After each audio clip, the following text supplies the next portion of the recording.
Welcome to the Cotati regular city council meeting. We'll begin the meeting now. Can we please begin with a roll call? Councilmember Rivers. Here. Councilmember Lemus. Here. Councilmember Harvey. Here. Vice Mayor Ford. Here. Mayor Sparks. Here. We invite you to stand with us as we read a land acknowledgement and do the Pledge of Allegiance. The city of Cotati recognizes that we are on the ancestral lands of the coastal Miwok, who are the original caretakers of this area. We respectfully acknowledge the indigenous peoples who have been stewarding and maintaining a relationship on this land as knowledge keepers for millennia. This acknowledgement does not take the place of authentic relationships with indigenous communities, but serves as a gesture of respect to the land we are on. Now we'll say the Pledge of Allegiance.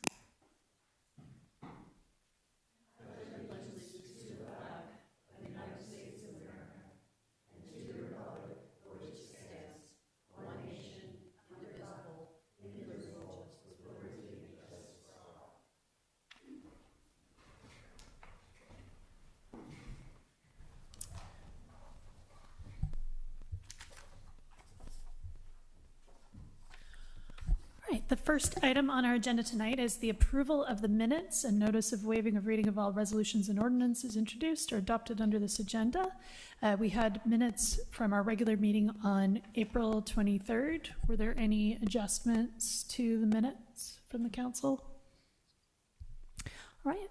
Hearing no adjustments, I'm going to open it up for public comment on the minutes from April 23rd. Is there anyone in the room who would like to make a public comment about the minutes? Can we please open it to Zoom? Yes, thank you, Mayor Sparks. Speaking to our Zoom attendees, if you'd like to make a public comment on this item, please use the raise hand icon. Mayor Sparks, that'll end public comment. All right, thank you. I'd be looking for a motion. Move to approve the minutes of April 23rd. Second. All in favor, please say aye. Aye. Any opposed? Any abstentions? The minutes are approved unanimously.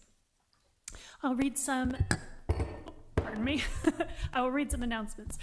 Meeting orientation for new attendees and viewers. In conformance with the Brown Act and the adopted City Council rules, the meeting agenda includes items labeled as action items where the City Council may consider the item.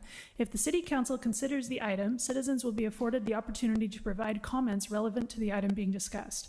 The meeting agenda also includes a citizens' business item, which is the designated place on the agenda where citizens have the right to say whatever they wish.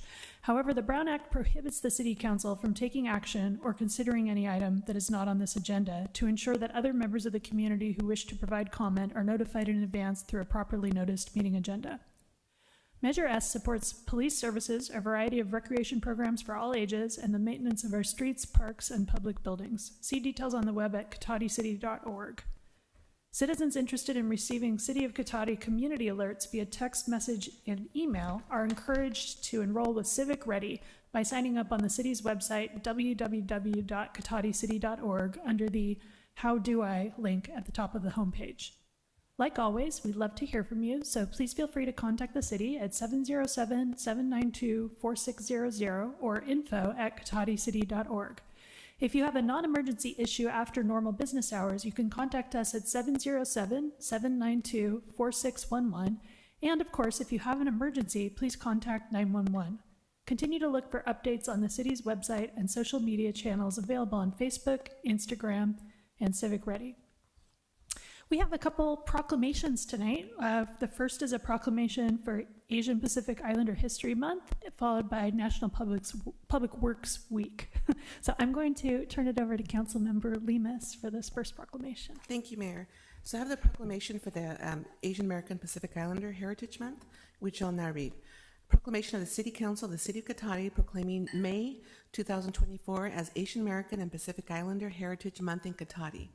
Whereas the month of May marks a national celebration of Asian American and Pacific Islanders in the United States, and we take this time to honor our rich history, cultural diversity, achievement, and contributions. And whereas the city works to recognize, celebrate, and support its ethnically diverse populations, and whereas Asian and Pacific Islanders currently comprise 2.3% of Cotati's population, according to the July 1st, 2023 U.S. Census estimate.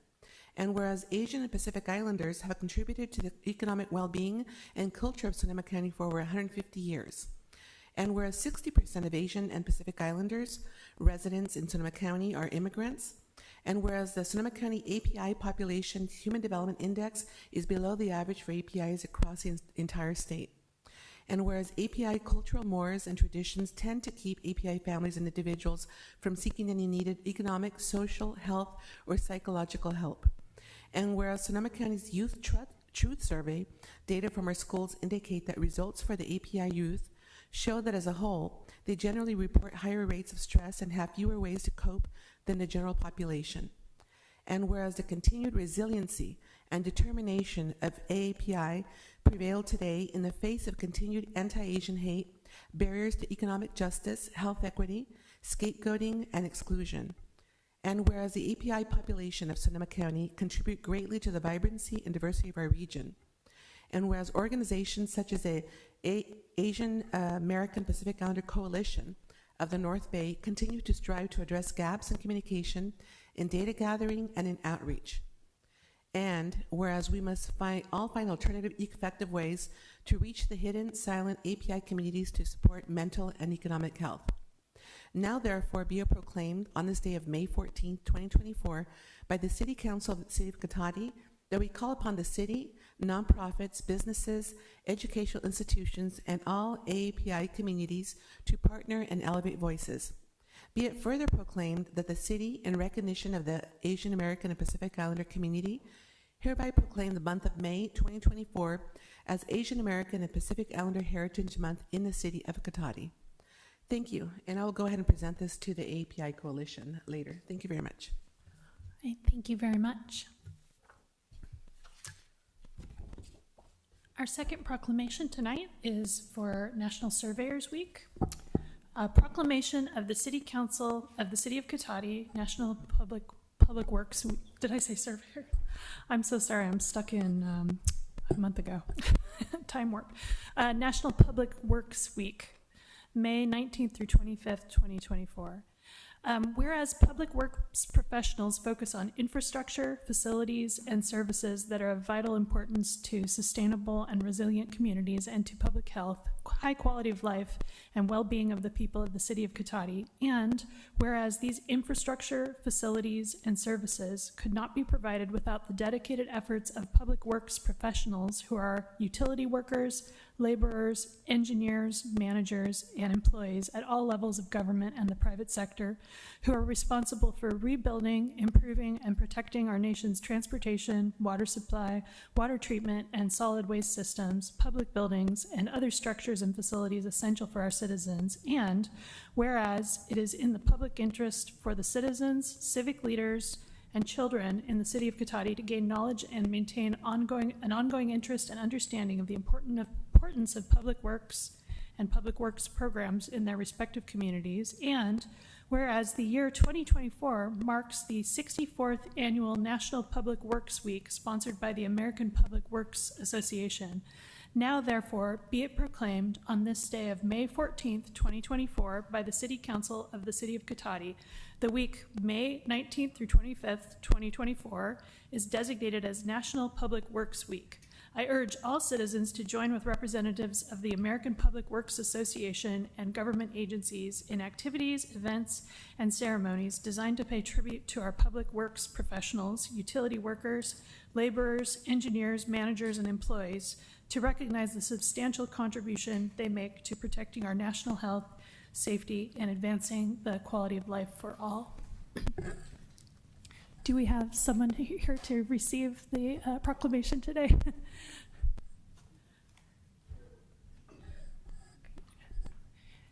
And I just want to say that I receive feedback from the public constantly about all the great public works projects that we have going on and so much goodwill. And thank you. Are there any, would you like to say a few words?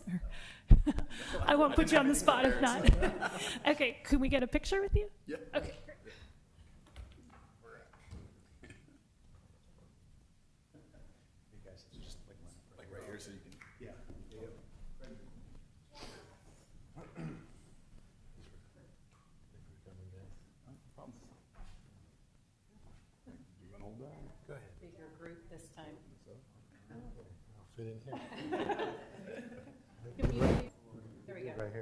Yeah, there we go.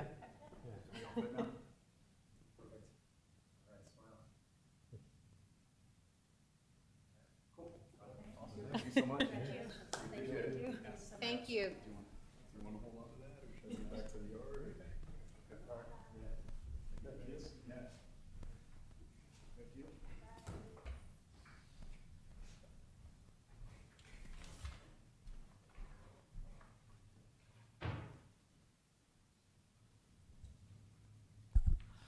All right, next on our agenda is a presentation from the Cotati Rohnert Park School District about a project graduation. Welcome.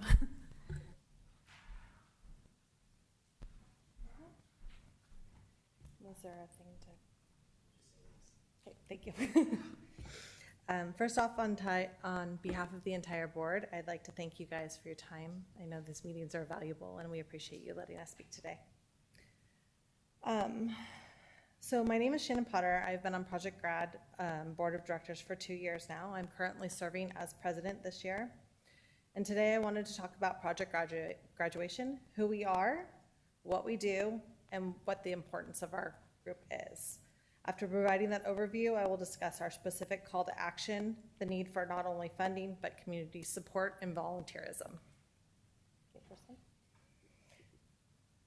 Cotati Rohnert Park Project Graduation is a 501c3 charitable organization run solely by passionate volunteers. Unlike some nonprofits with paid staff, every aspect of Project Graduation is orchestrated by our 17-member board who tirelessly devote themselves year-round to its success. Although the event lasts just one night, our board works to fundraise and plan and prepare all year. Project Graduation is a community-driven initiative aimed at providing a safe, sober, and memorable night for all of our graduates. Our event includes graduates from all 5 Cotati Rohnert Park schools, including Rancho, Tech, Credo, El Camino, and Pathways. The Callahan Sports Center is transformed to give our grads an amazing experience. The night features live entertainment, a casino, a beauty room, a carnival, prizes, lots of food, games, and much more. Basically, it's an all-inclusive 8-hour party designed to keep our graduates away from potentially dangerous post-graduation activities and celebrate their accomplishments in a secure, sober, and supervised environment. Statistically, graduation night is the most dangerous night of a teen's life. An estimated 20% of all accidents involving teens are alcohol-related, and a third of those accidents happen during prom and graduation season, putting themselves and the whole community at danger. Project Graduation provides an alternative way to celebrate and avoids those potentially risky behavior. If even one alcohol-related accident is prevented by Project Graduation, then the efforts to plan and fundraise will have been well worth it. Since its inception in the late 80s, not a single graduate has died from alcohol, drugs, or traffic accidents graduation night in Sonoma County. Over 80% of Cotati Rohnert Park graduates participate in Project Graduation. Kids check in at 9 p.m. and are required to stay until the event ends at 5 a.m. the next day. That means we have to feed and entertain over 300 kids for 8 hours. To rival house parties and ensure maximum attendance, our event must be nothing short of spectacular. We have to make the event larger than life and a once-in-a-lifetime opportunity so that the graduates choose to spend the night in the safe environment. Entertainment includes, as I mentioned, casino, DJ, photo booth, mechanical bull, fortune tellers, hypnotists, carnival. Besides the entertainment, other expenses include decorations, food, and prizes. The cost of the event itself is approximately $31,000. This event works out to about $13 per student per hour.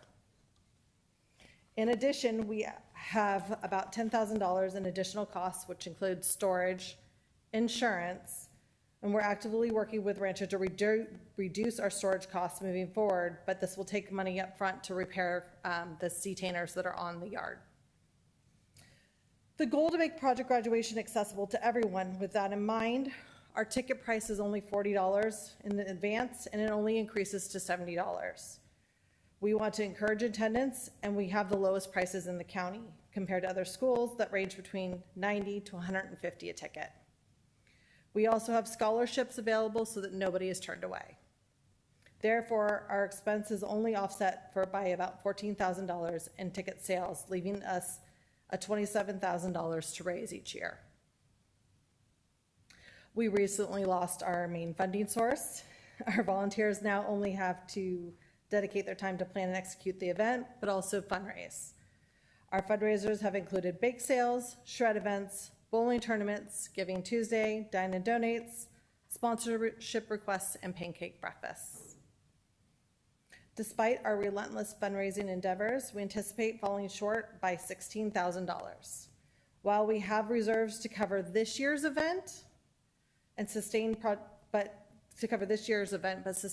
graduation will require securing new funding source moving forward for next year and beyond.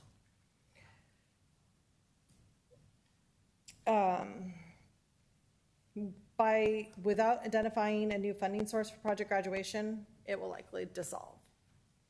Our board is working tirelessly in reviewing the budget to see where we can trim while maintaining the integrity of the event. We've even looked at other venue options where less volunteers would be needed.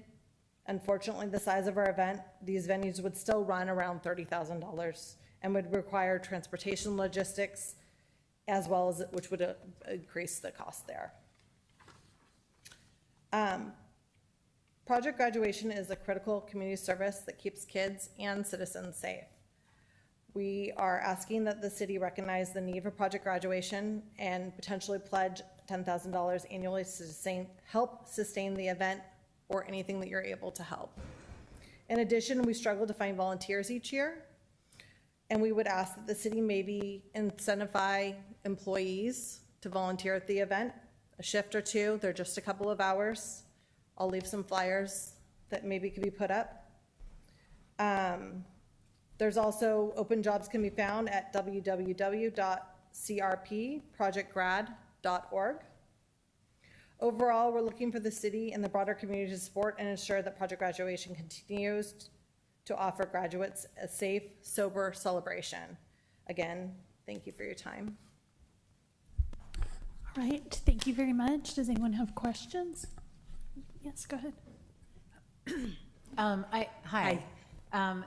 I was curious, so I'm Kathleen Rivers, Kay. Nice to meet you. And I was curious that it sounded like this was an independent organization, but it was introduced as part of the school district. It is independent, correct? It is independent, yes. We are the only organization that provides the event for the district, but we are not just the district. That's why we have Credo and Pathways in there as well, because Credo is a charter school and then Pathways is a homeschool program.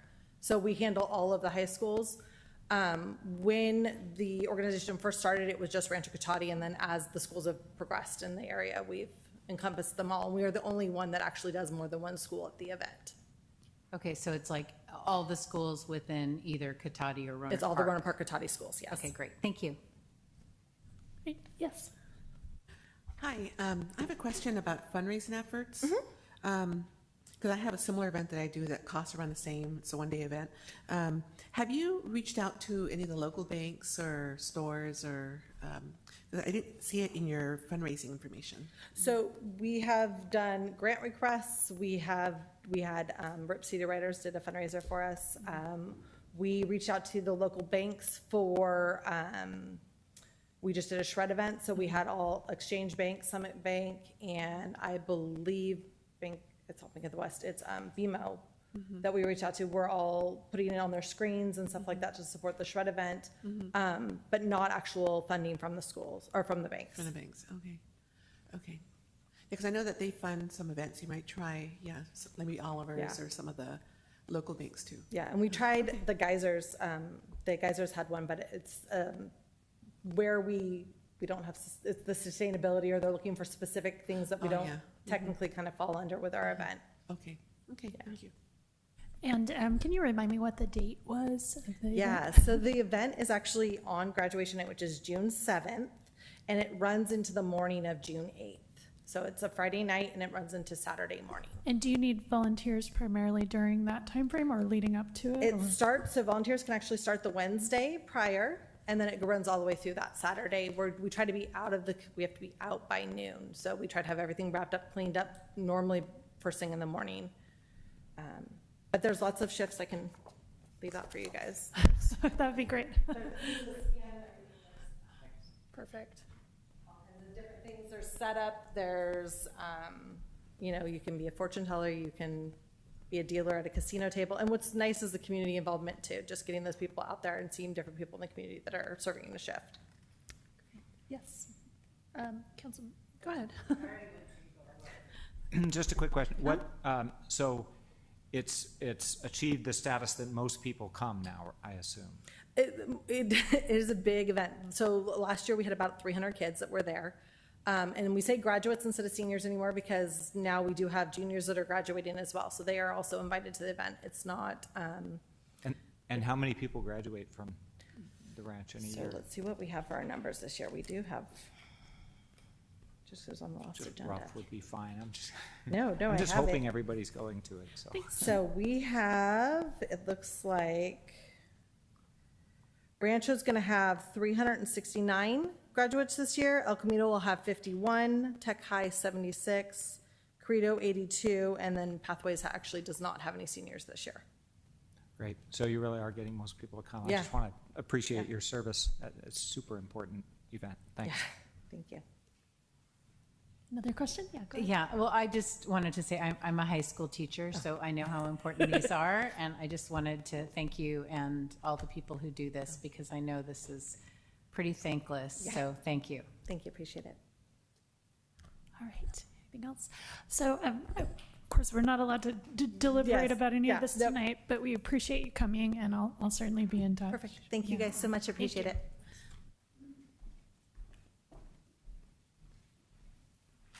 All right. Next on our agenda is citizens' business. Oh, I'm sorry. Nope. Approval of the final agenda. Are there any proposed changes to the agenda tonight? I'd heard that there might be some interest in flipping items A and B under 14. Right. Yeah. Otherwise, no other changes than that, if the council wants. Thank you. Yes, I think you had heard that from me and I forgot, so thank you for reminding me. Yes, I thought people coming to the meeting might be more interested in the noise ordinance tonight, so would it be, anyone have any objection to flipping the order of those two? Okay, since we are going to just adjust the ordering a little bit, I'll go ahead and open it up to public comment about that real quick if anyone has an objection. Any public comment about changing the order on the agenda? Can we open it to Zoom? Thank you, Mayor Sparks. Speaking to our Zoom attendees, if you'd like to make a comment on this item, please use the raise hand icon.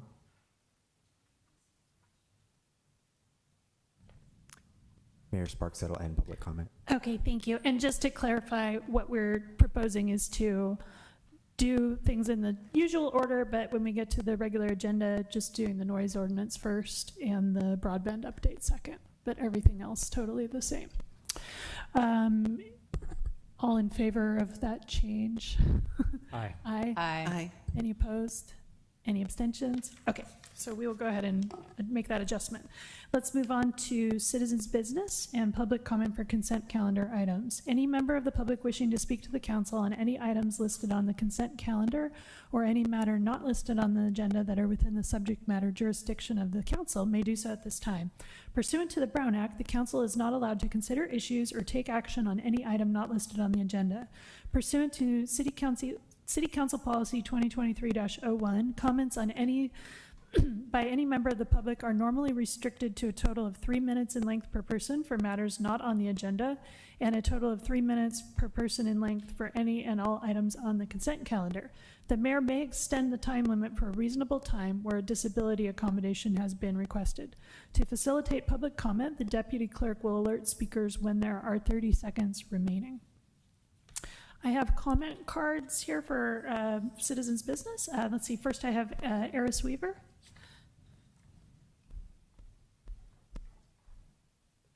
Hi, Eris Weaver, a longtime Cotati resident and executive director of the Sonoma County Bicycle Coalition.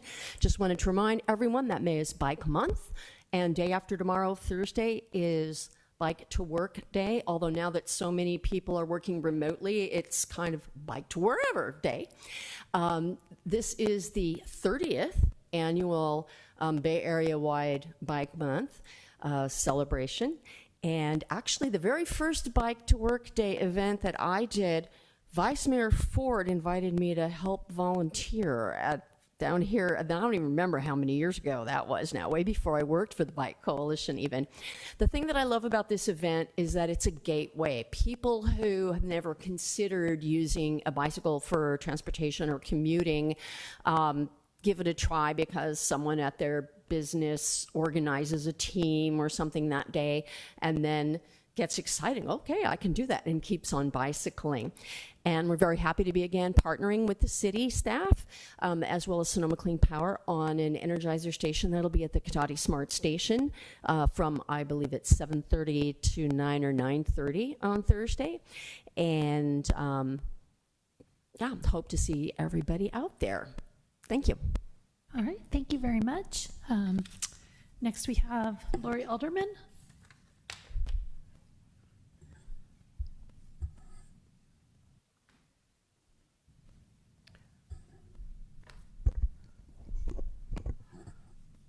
Okay. And I'm sorry, Lori, were you, I forgot to ask if you were requesting the additional minute today. Yeah, can I have the 1 extra minute? Is that okay? Can we add bump it up to 4 minutes? Yeah. Sorry, I should have checked with you earlier. Day. I'm going to read what I sent you all, and it's on the web agenda. I'm going to read until it's done. I don't have it doesn't say the timer up here. Yeah. I think he's working on adjusting it for but that. he'll tell me. Okay. I have been speaking out, trying to get the agenda item on the Cotati City Council about code enforcement actions of the city and the implications for homeless persons in Cotati. It has been 6 months with not one action. When Kay Rivers tried to get at least an acknowledgement that it should be on the agenda, the mayor and Damian Obid shut her down last meeting. It is not a private conversation of what agenda items are to be presented. It is a very public process. If a citizen can identify a problem and has pled that the council members for the problem to be addressed in public as an agenda item over 6 months, this is a major problem of the city's doing.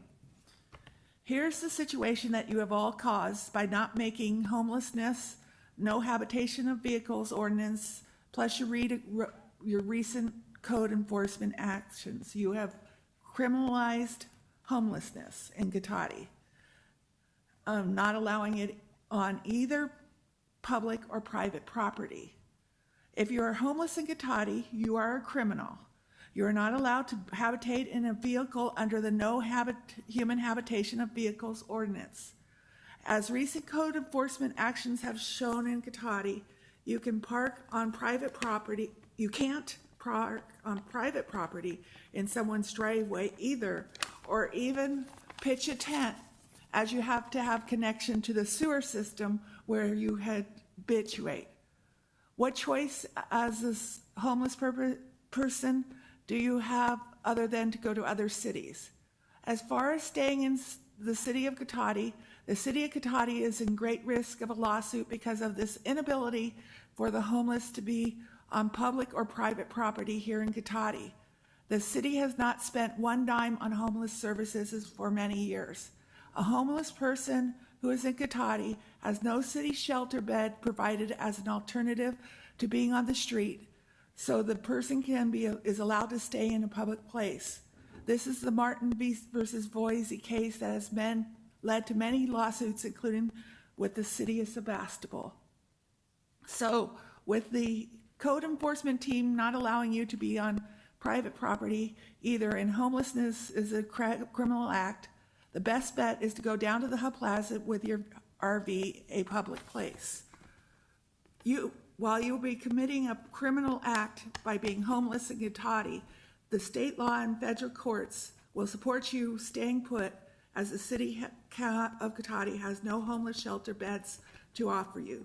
You'll be able to sue the city for violating your civil rights if anyone tries to remove you from the hub with your RV, as there are no city-sponsored shelter beds. That's the situation that the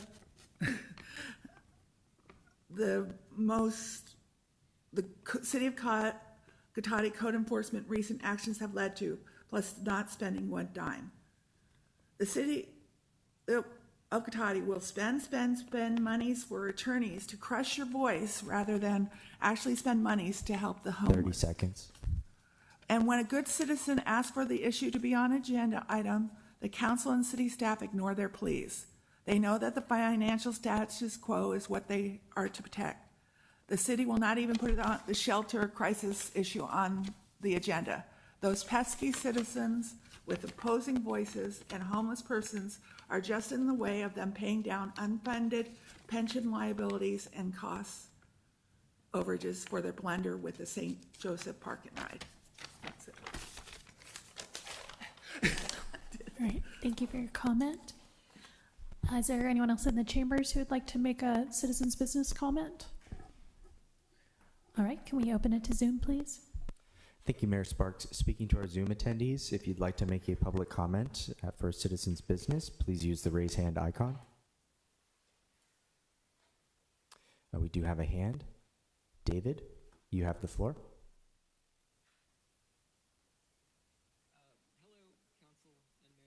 Oh, I'm sorry, can we please adjust the volume? David, can you try with your comment again? Hello, yes, I hope you can hear me. We can hear you. My name's David. I live in the bird section of Cotati, just off of Myrtle. I'm just a couple blocks from Helen Putnam Park and the beautiful new baseball field there that's been revamped. I have a group of friends, and I thought it would be fun to set up some casual games there from time to time, and I saw a sign posted in the park about the field's availability. The sign has a link to a website, and when I went there, I noticed that it's reserved every single day of the month from mid-afternoon until evening, and it's also reserved every weekend all day. And, you know, since I live nearby, I've walked by there many of the times when it's marked as reserved. It's between me and downtown, and there's usually no one there, and it's usually locked. Most recently, that was the Saturday afternoon, mid-afternoon. There's no one there. It's reserved and locked. So it doesn't seem like it's reservations so much, but more just keeping the public out of the park.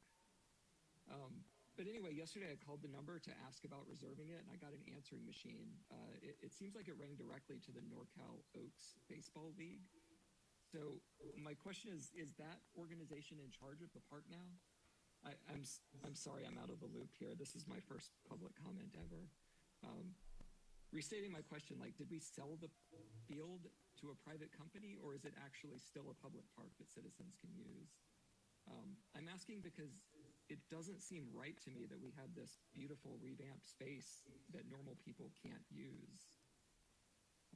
I mean, look, don't get me wrong. I understand, baseball teams need to reserve it during their games. They need to reserve it during their practices. Maybe they need to do other things in the field. But if they aren't playing there, and they aren't playing every single day, and all day every weekend, I don't understand why they need to prevent everyone else from using it when they aren't. So, did they just not learn to share, or is there something else going on? So yeah, that's it. My general questions to you: is this still a public park? If so, who's in charge of it? Why is it reserved when it's not being used? Why is it locked? Why do signs make it seem like I'm not allowed to be there? And I guess, why do I have to deal with a private company to access a public space that should be owned by the city? Thank you. That's all. All right, thank you for your comment. Are there any other hands up? I don't see any. There are no more hands. That will end public comment, Mayor Sparks. Thank you. All right, thank you very much. With With that, we'll move on to the consent calendar. Would anyone like to pull an item from consent? Yeah. Could I ask for any staff response to the comments first? Is that Sure. okay? Yeah. I'm wondering, first of all, if the city attorney has any response to claims that the city is at liability for homeless services not being provided.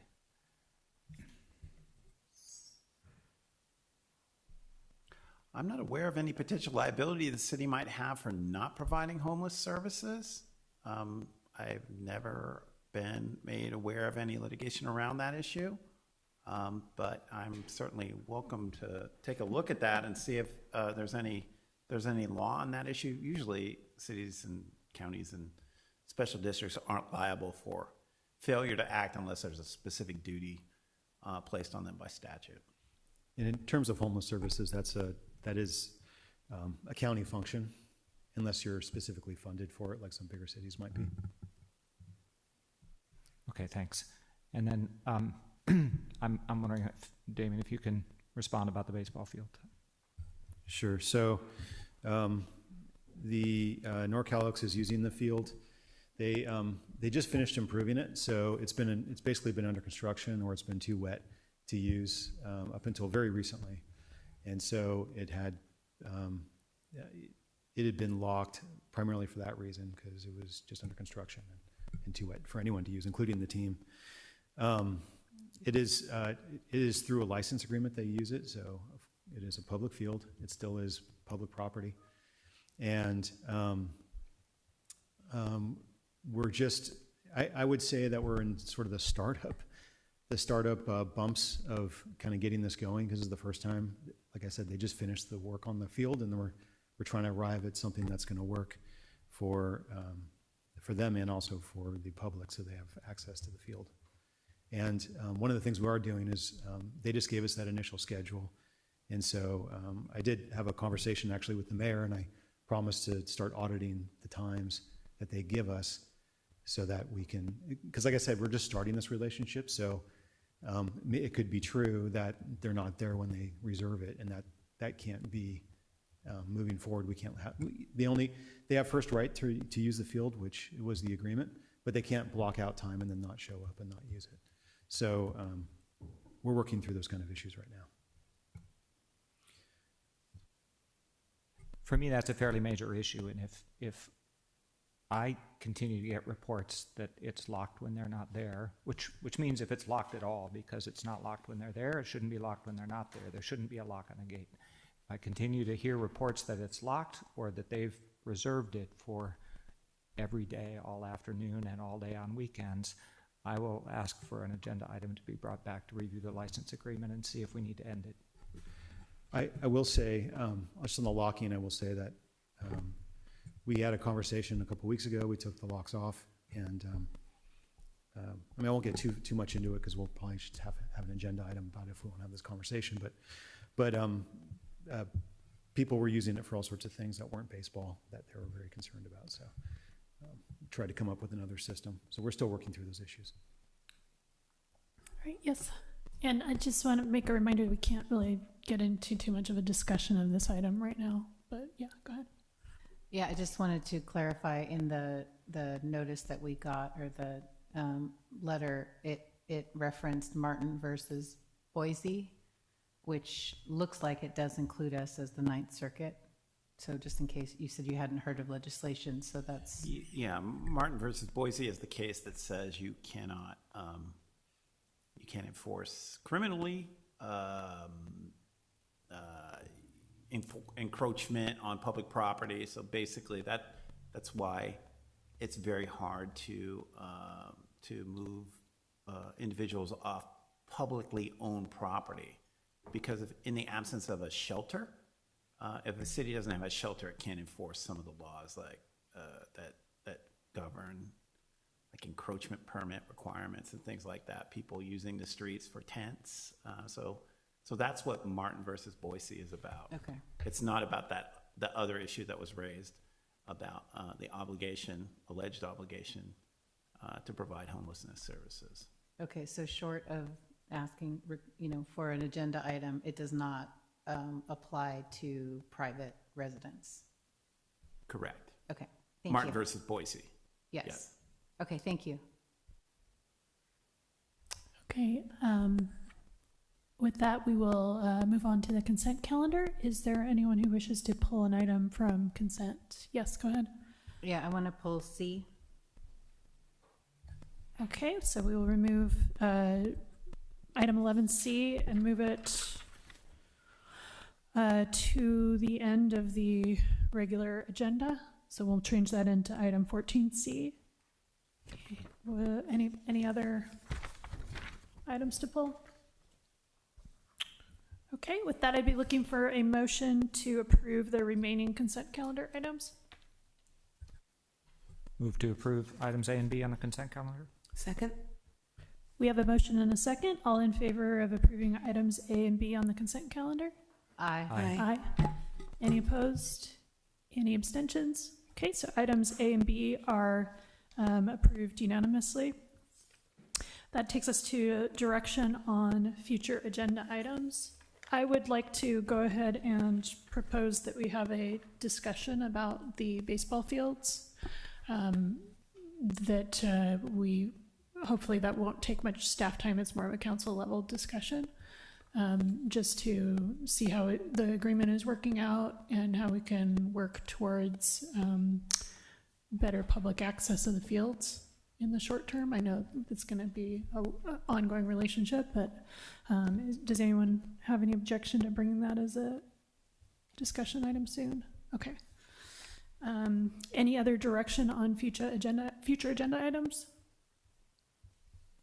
Okay, that will bring us to item 13, which is a public hearing. So we will begin with a report on the active transportation plan, and then we will open up the public hearing after we receive the report and open public comment at that time.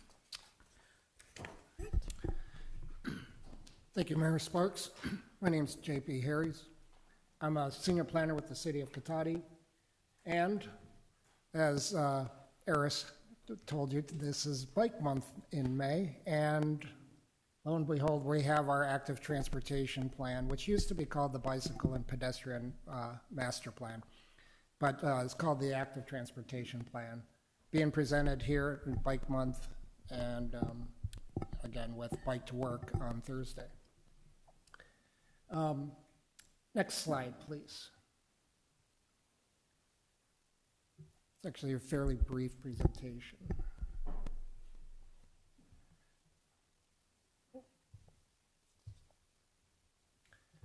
So this effort, the original plan that we have, or the plan that we have in place currently, is from 2014.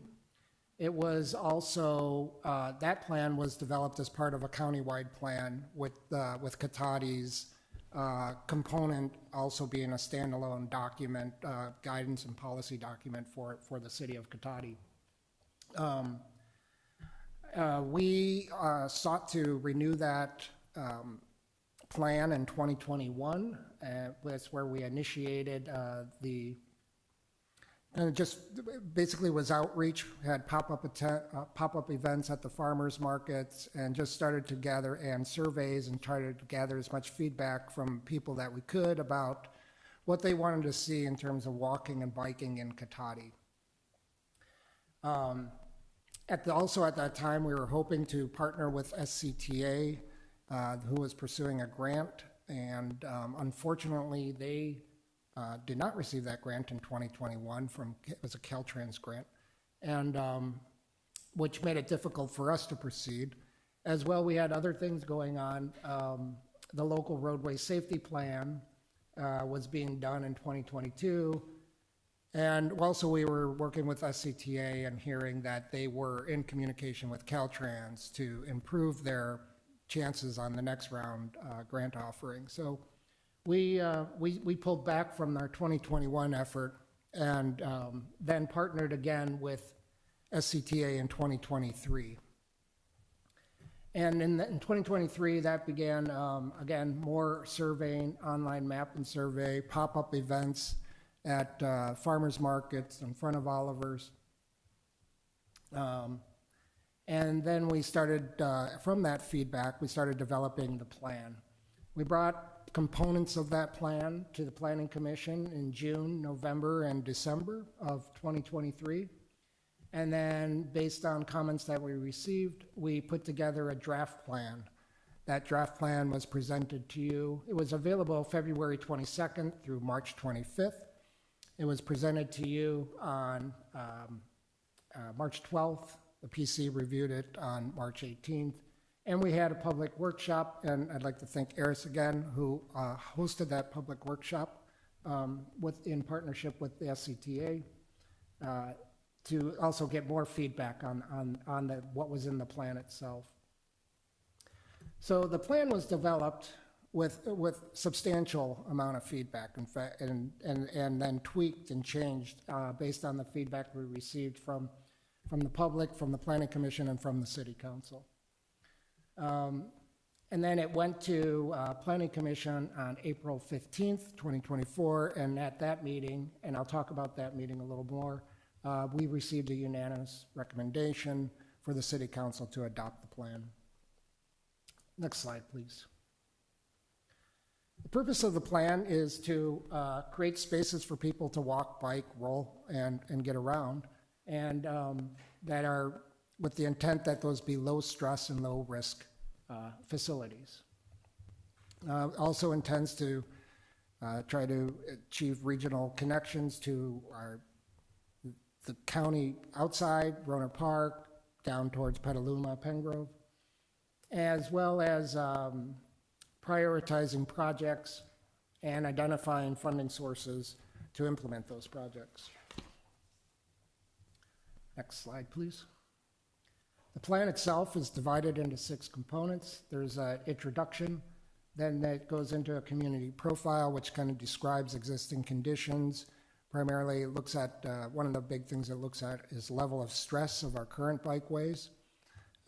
Level of stress being from 1 to 4, where level 1 would be, I hope I got it right, not backwards, but anyway, some facilities, if you're on the side of a road and it's a high road or a high traffic road, it's going to be a high stress facility. If you're on a class 1 bike lane where you have your own dedicated lane, that's what I like to ride on. That's a very low stress facility. And so we identified where those are in the city and where those could be done, could be improved. It also talks about the community and stakeholder engagement process. It sets out visions and goals. And then it gets into basically the projects and the policies and action items that are associated with the plan. And then the final part of the document gets into just the considerations with implementation that reflects the costs to complete everything, as well as funding sources and kind of metrics that we can use to measure our progress. Next slide, please. Like I said, a big component of the plan are the projects that would be implemented. We have both sidewalk and, or I shouldn't even say sidewalk because that was one of the comments. We're referring to those as safe pedestrian facilities, because in some cases we were hearing sidewalks is not what's wanted, but some alternative that's more context sensitive to the neighborhood. So it identifies pedestrian facilities that are needed, as well as improvements in bike facilities. Next slide, please. So the draft was presented to you a couple months ago, and I just wanted to highlight the changes that were made to them. There were edits to the text regarding the different types of bike facilities to add clarity as to the difference between types. We were getting questions about what's a class 3, what's a class 3 boulevard. We revised priorities for projects where multiple community members commented on those. We revised some of the projects descriptions based on community input and clarified some of the projects. We added additional projects based on city staff and community input. We revised some of the policy language. Updated cost estimates for tier 1, 2, and 3 projects. We also adjusted some of the projects within the tiers. And we updated monitoring measures and baseline measures. Next slide, please. Oh, you're there. So that's within the plan itself. To adopt the plan requires a general plan amendment. The general plan amendments that are needed are rather minor. In fact, we don't have to change any particular action item or policy within the general plan. We only need to make reference, rather than referring to the bicycle and pedestrian master plan, it will refer to the 2024 active transportation plan. And then we're going to replace the old figure of proposed projects with the new figure that comes out of the active transportation plan. So those are really the only two changes we need to make to the general plan. There's no substantive language type changes. And then next slide, please. At the April 15th meeting with the Planning Commission, like I said, we presented the final for their approval. They had some comments, and several of these, in fact, the majority of them actually were in response to public comments that we had received. It's just kind of the last little hanging items that were out there. And the plan hasn't been updated to reflect these comments. So if you were to choose to go with the recommendations, and from staff's opinion, there's no strong reason not to, then I would ask that your motion include these recommended changes, as well as any other changes that you would want to see. But it would be to move Project 24, which is the crosswalk or crossing across West Sierra at Hillview Street, which is the mobile home park there. It would also move Project 27 from Tier 2, which actually should say Tier 3, my apologies, to Tier 1. There is a crosswalk there, and it does have a flashing beacon. The concern is that there's not enough light at night to see someone in the crosswalk. So it might be flashing, but you can't see the pedestrian. Add a Class 1 pathway from the so this is looking forward to the realignment at Highway 116. And so there'll be a West Cotati kind of extension going into those development areas. And the recommendation is to have that pathway go up that extension. And I have an error there. It says the eastern corners of Lowe's property, and it should say the western corner. My apologies. I was actually thinking about Cotati Village project when I wrote that, and how it would be on that east corner. But, so that should say western corner. Policy 1.6 would be to change the last sentence, and I know in the staff report it was a little confusing about what was I asking to change, so I've written it out. It was that Class 1 multi-use path and Class 4 separated bike lanes, we had it say should. The request was to say shall be the first choice in the design of new multimodal infrastructure. There's no reason that it not be the first choice. And so, Policy 1.5 was that change all public streets shall have a sidewalk. This is the comment I was referring to all public streets shall have safe pedestrian facilities, which gives us flexibility in how we choose to keep pedestrians off the road or protect them. And then Policy 3.2.1 was delete the word new. This was the policy itself is to create and implement a VUNR street standard for implementation in appropriate areas of, we had new residential and commercial developments by January 26th. There's thought that, hey, there might be other opportunities to do this. It doesn't only have to be at new development. We can look at places in the city where a VUNR type thing could be implemented. And so those were the primary changes that the Planning Commission had asked. And again, if you wanted to proceed with those changes, I would just ask that you include that in the recommendation or in the motion. And next slide, please.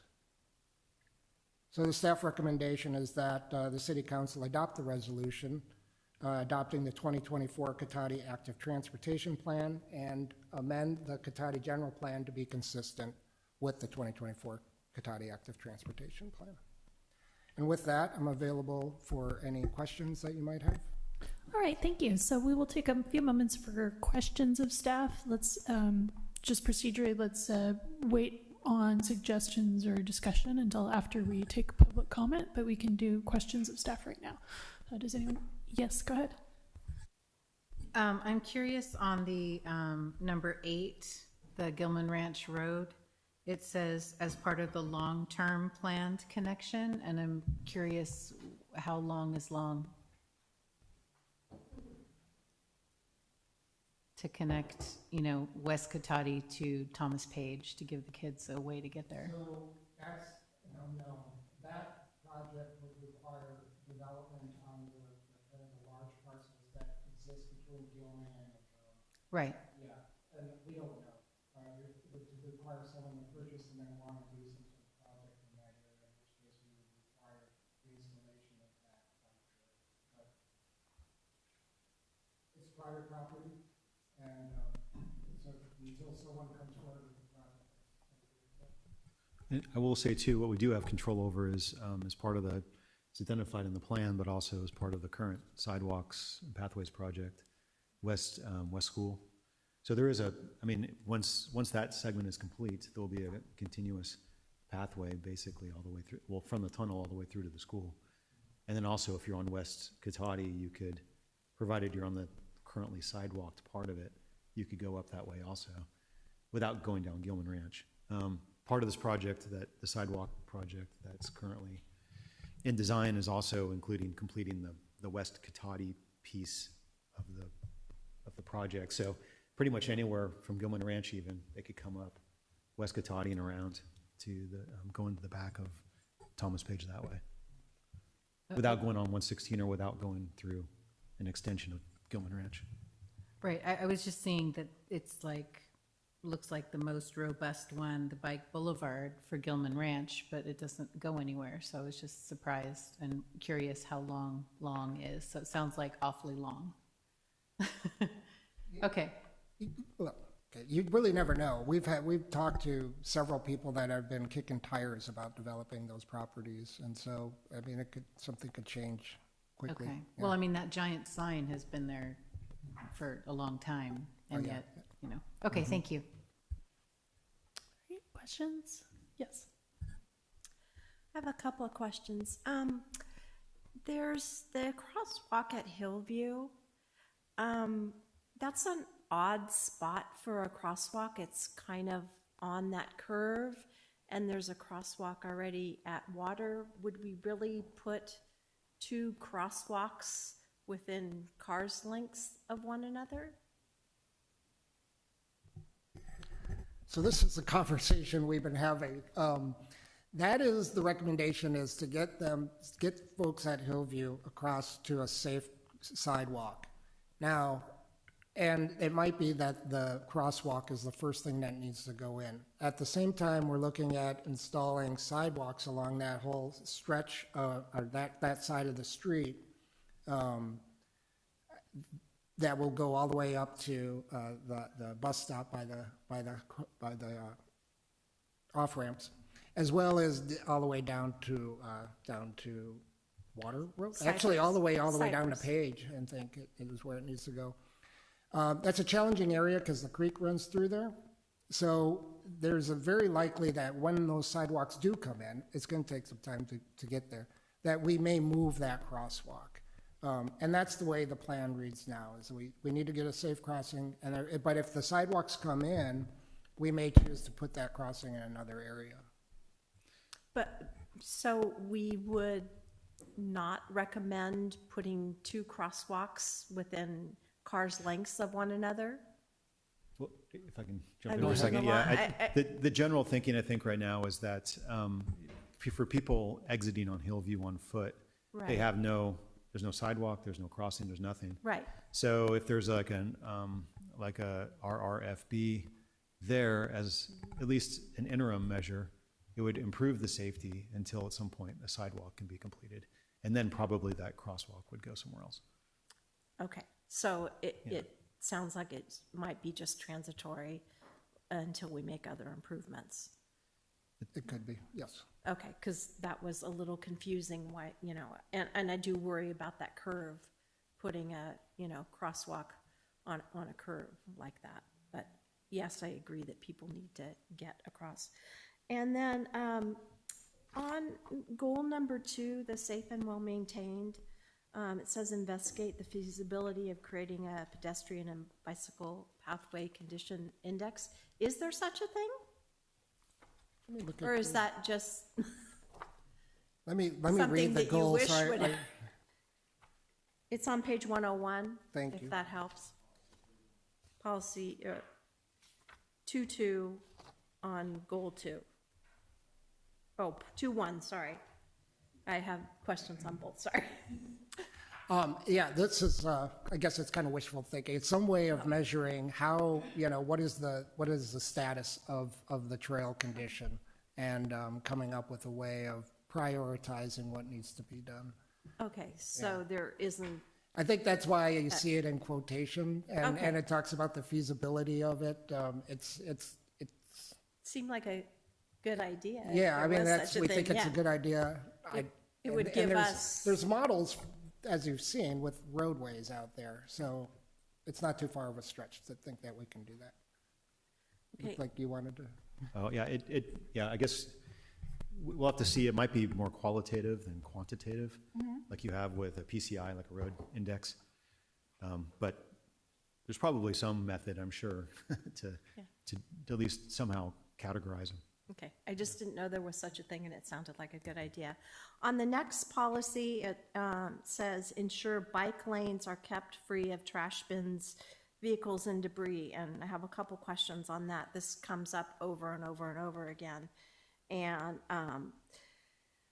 my first question has to do with vehicles in there, and I get conflicting information on whether a vehicle can or cannot be parked in a bike lane. And I don't have a definitive answer on that. So how do we ensure something if we don't really know what the definitive ruling is? Do you have thoughts on Bikes, that? you cannot park in a bike lane, legally park in a bike lane. You can or you Cannot, You cannot, okay. no.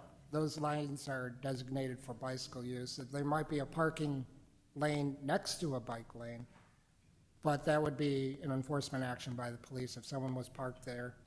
I mean, people do stop and drop something off and run in and out, but it would be an enforcement action.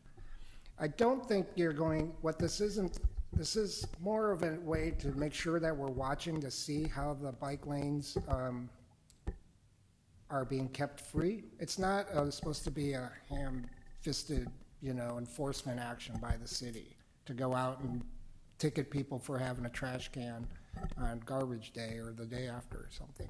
But it does tell us hey, let's look to make sure that, people aren't just leaving their garbage cans out in the bike lane all week long and, only going out there, on trash day and putting garbage in there. That's the intent. That's the intent, is just to make sure our bike paths, bike lanes function as bike lanes. So then I guess the word that I have an issue with is ensure, because ensure does sound very hard-fisted, that we're going to ensure that everything is checked to make sure that there are no trash bins, vehicles, or debris in the bike lanes. So that's the only issue. Open up. It implies that we are definitely going to do that. Ensure means 100% it's going to happen. And I wasn't sure, number one, how we would deal with trash bins, because I was wondering, well, what's the alternative? Yeah. Where else can people put them? They're not supposed to put them on the sidewalk. You don't want them in the, what is the solution? Well, on trash day, there may not be a solution. I mean, I have to recognize realities and that, that people need to have their garbage and recycling picked up. But I'm open to a softer word. Okay. Yeah, absolutely. I guess I would like, to because that really sounds very heavy-handed Yeah, okay. to me, and it sounds like, we're gonna have, code enforcement people driving around to ensure that, these things aren't gonna happen, and to your point, I don't think that we, Yeah, I mean, realistically, we don't have staff to do that kind of enforcement. right, I mean, we can educate people generally, but Right. going after people individually, that'd be a pretty rare circumstance. right, and, as you point out, realistically, unless we have another solution for trash bins, there might be a little bit of an inconvenience during that day. My last question is, on policy, goal 3. Those were all really, great, policies in there.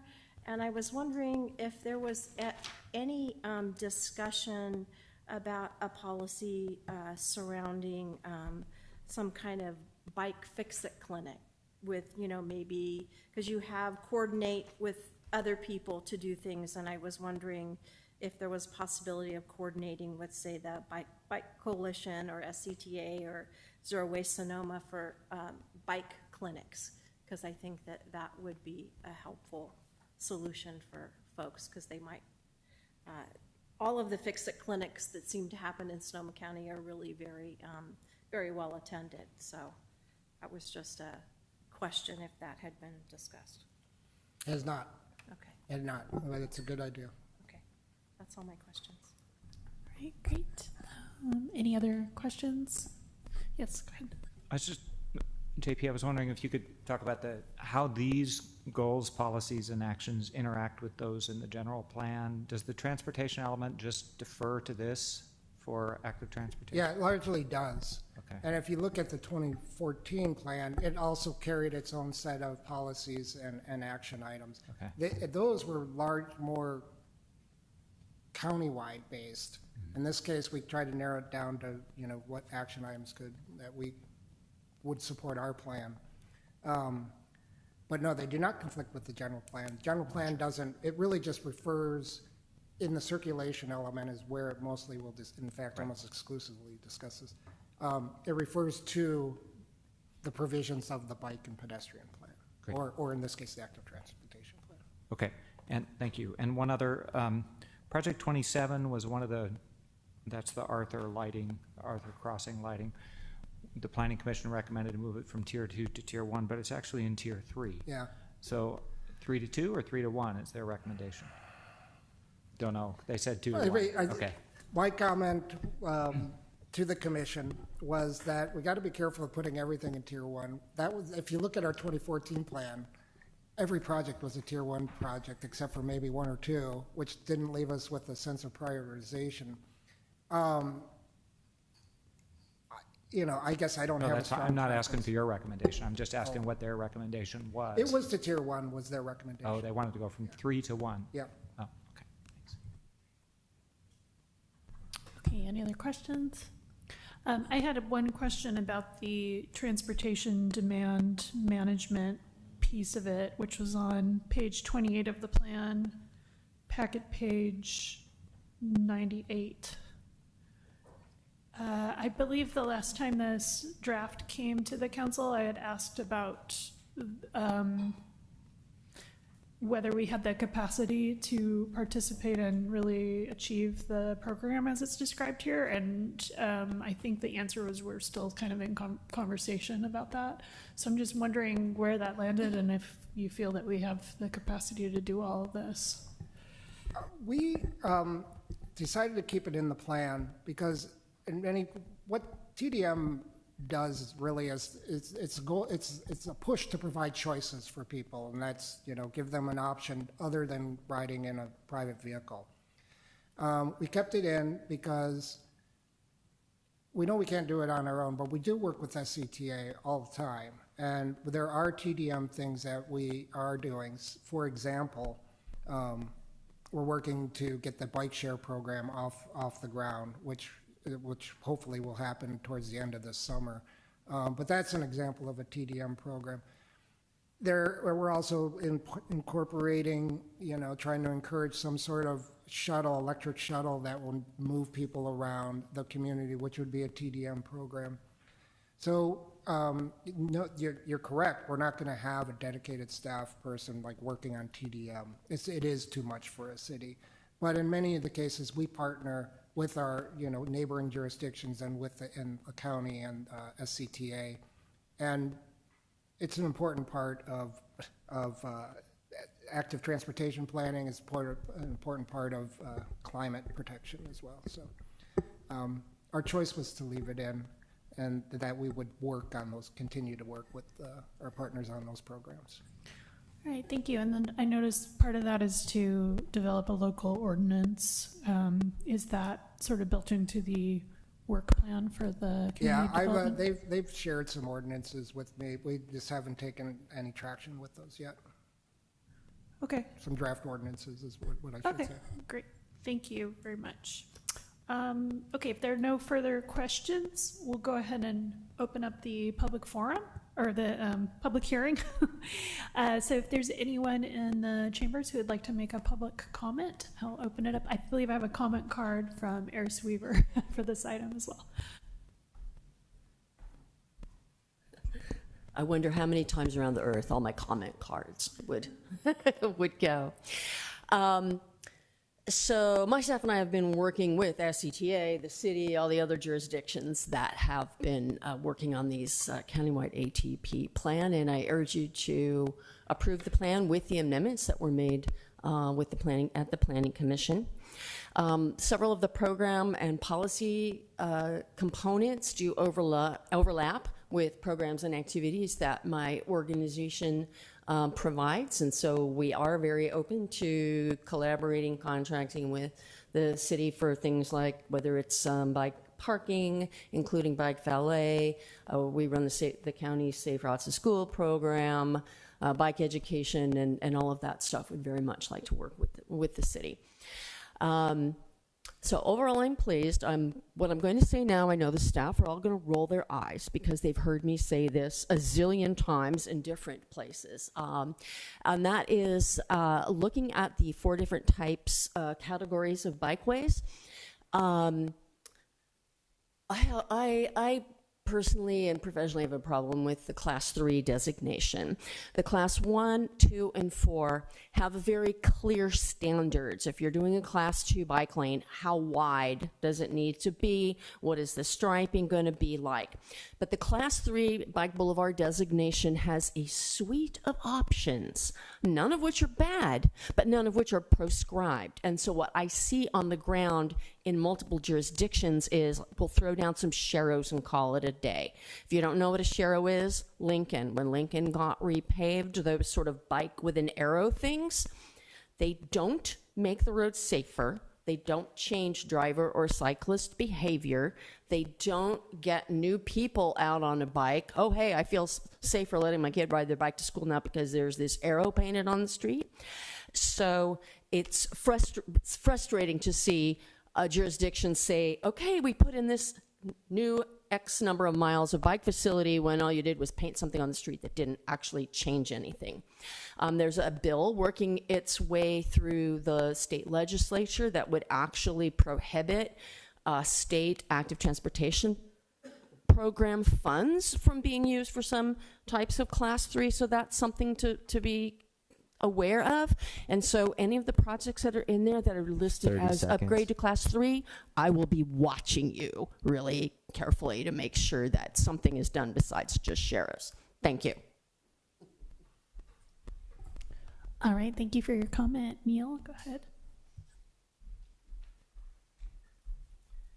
Yes, good evening, Council. Good to be at the end of this process. Been pretty amazing process, I think, going through and looking at this. I mean, the big picture is we're trying to really help people with their health and get out and have safe streets in which people can be in. That's supposed to really help out with reducing the vehicle miles traveled in the city. And I think the plan is a good start. It's got a good lot of baseline type of activities in there, and there's a good list of things to actually do. Some of them are going to be incredibly hard, like Redwood Drive, to try and get that sorted out, but it's on there in the plan and stuff. One of the items that happened very early on with the outreach was Sonoma County Bicycle Coalition, ERIS, and the other people in the group hosted something at Smart Station.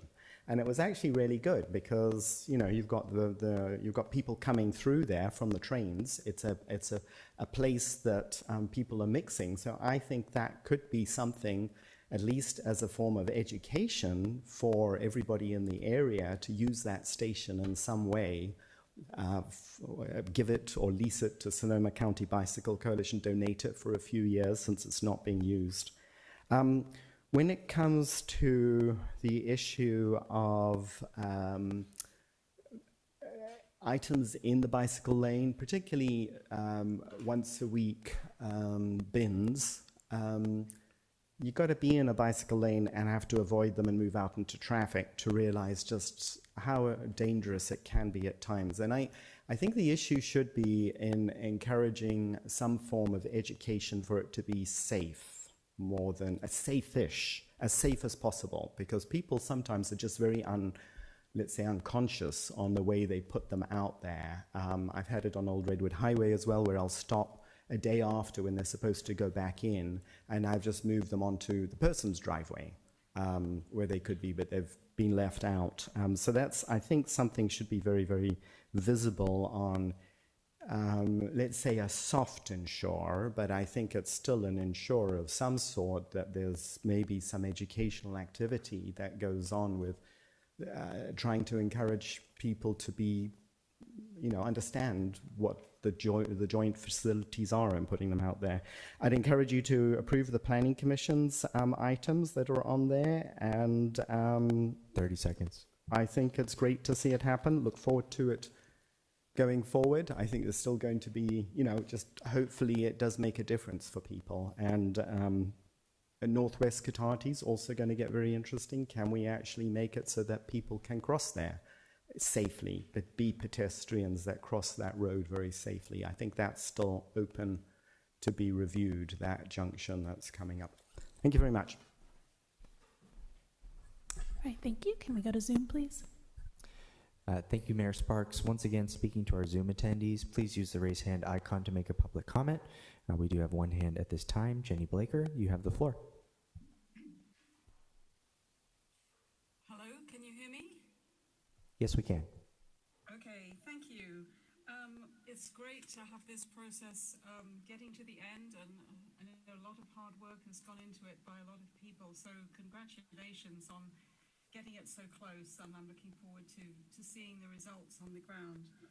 Just wanted to make a couple of points. I liked the wording of policy 1.5 about making safe pedestrian facilities. I think it was 1.5. And I wondered if that wording could be used in at least one of the places that are listed for sidewalks. I'm thinking of Arthur Street, which is more like a wooner really than a traffic through street. And I think if it could say something about safe pedestrian facilities instead of necessarily sidewalks, that would probably go down a lot better with the residents here, where there are no sidewalks, but the road gets used in all sorts of different ways for playing in and that kind of thing, and people bicycling and walking through it. And actually, at the moment, not needing sidewalks. So I'm wondering if it could say something like safe pedestrian facilities, and that may be applicable in some other places too, I'm not sure. In some places, I'm really glad to see that sidewalk gaps are going to be closed, and I know that's really important in a number of places for safety's sake. The other thing is just a slight hesitation about number 15, the Laguna Trail, where it says repave. I believe it was agreed that that would be not repaving with asphalt, but repaving with something like decomposed granite or some sort of self-healing surface, because asphalt is not always the best surface and tends to need a lot more maintenance in the long term. And the other thing is where it says repave and do maintenance work, e.g. trimming on Laguna Trail. I just would love to caution against too much trimming, as has happened along some other parts of the Laguna in the last couple of years. I don't know how that can be watched for, but just to make sure it's not kind of stripped bare, or that all the undergrowth is taken out or something like that. 30 seconds. Those are the two places closest to my heart, I guess. But it's great to see this plan coming to fruition, and thank you for all the work on it. All right, thank you for your comment. Our next hand is from Lorianne Barber. Lorianne, you have the floor. Just a very quick comment that I want to thank the staff and the City Council and the Planning Commission for all the work that has gone into this. As someone who walks, bikes, and drives around Cotati, I really appreciate all the thought into, safe ways for everyone to get around. And I look forward to this plan being adopted and projects moving forward to benefit all the residents of Cotati. So thank you so much for your work. That was our last hand, Mayor Sparks. That will end public comment. All right, thank you very much for those comments. So now I will open it up to the council for any discussion. Start on this side if you have anything. Yes. Yes, I'm glad that project 15 was mentioned. I had a question about that, the repaving, because I use that a lot, and I was wondering between Laguna and Commerce. It's got the slurry seal or some kind of paving on it, but the other side of Laguna has the decomposed granite. What are the chances of changing that in that area? That might be best directed to the Public Works Director or Damien. The first concerns that we were hearing was how that condition of that pavement was in poor condition. And as we identified it as a project, we've been getting comments that there's alternative surfaces we should be considering. I've already raised those concerns that I've heard with at least the city manager. But I would leave it to them. I would say the possibility, of course, is there for alternative surfaces. Okay. Yeah, I'll just say in the short term, it's probably going to be patch paves. Because so you can't really change the material when you're just fixing a localized spot.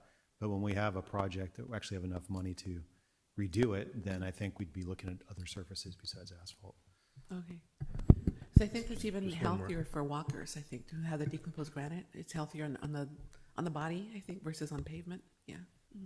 Just one more concern. It's a maintenance road too, so it has to be able to withstand utility trucks for flood control on the creek, and as the city has a sewer main as well that runs along there, so there might be some pretty heavy trucks that need to be able to go along that maintenance road. Yeah, but there's surfaces that you can do all those things with that aren't asphalt. It's just a matter of making sure the structure can support those loads, as Craig says. Additional question on that.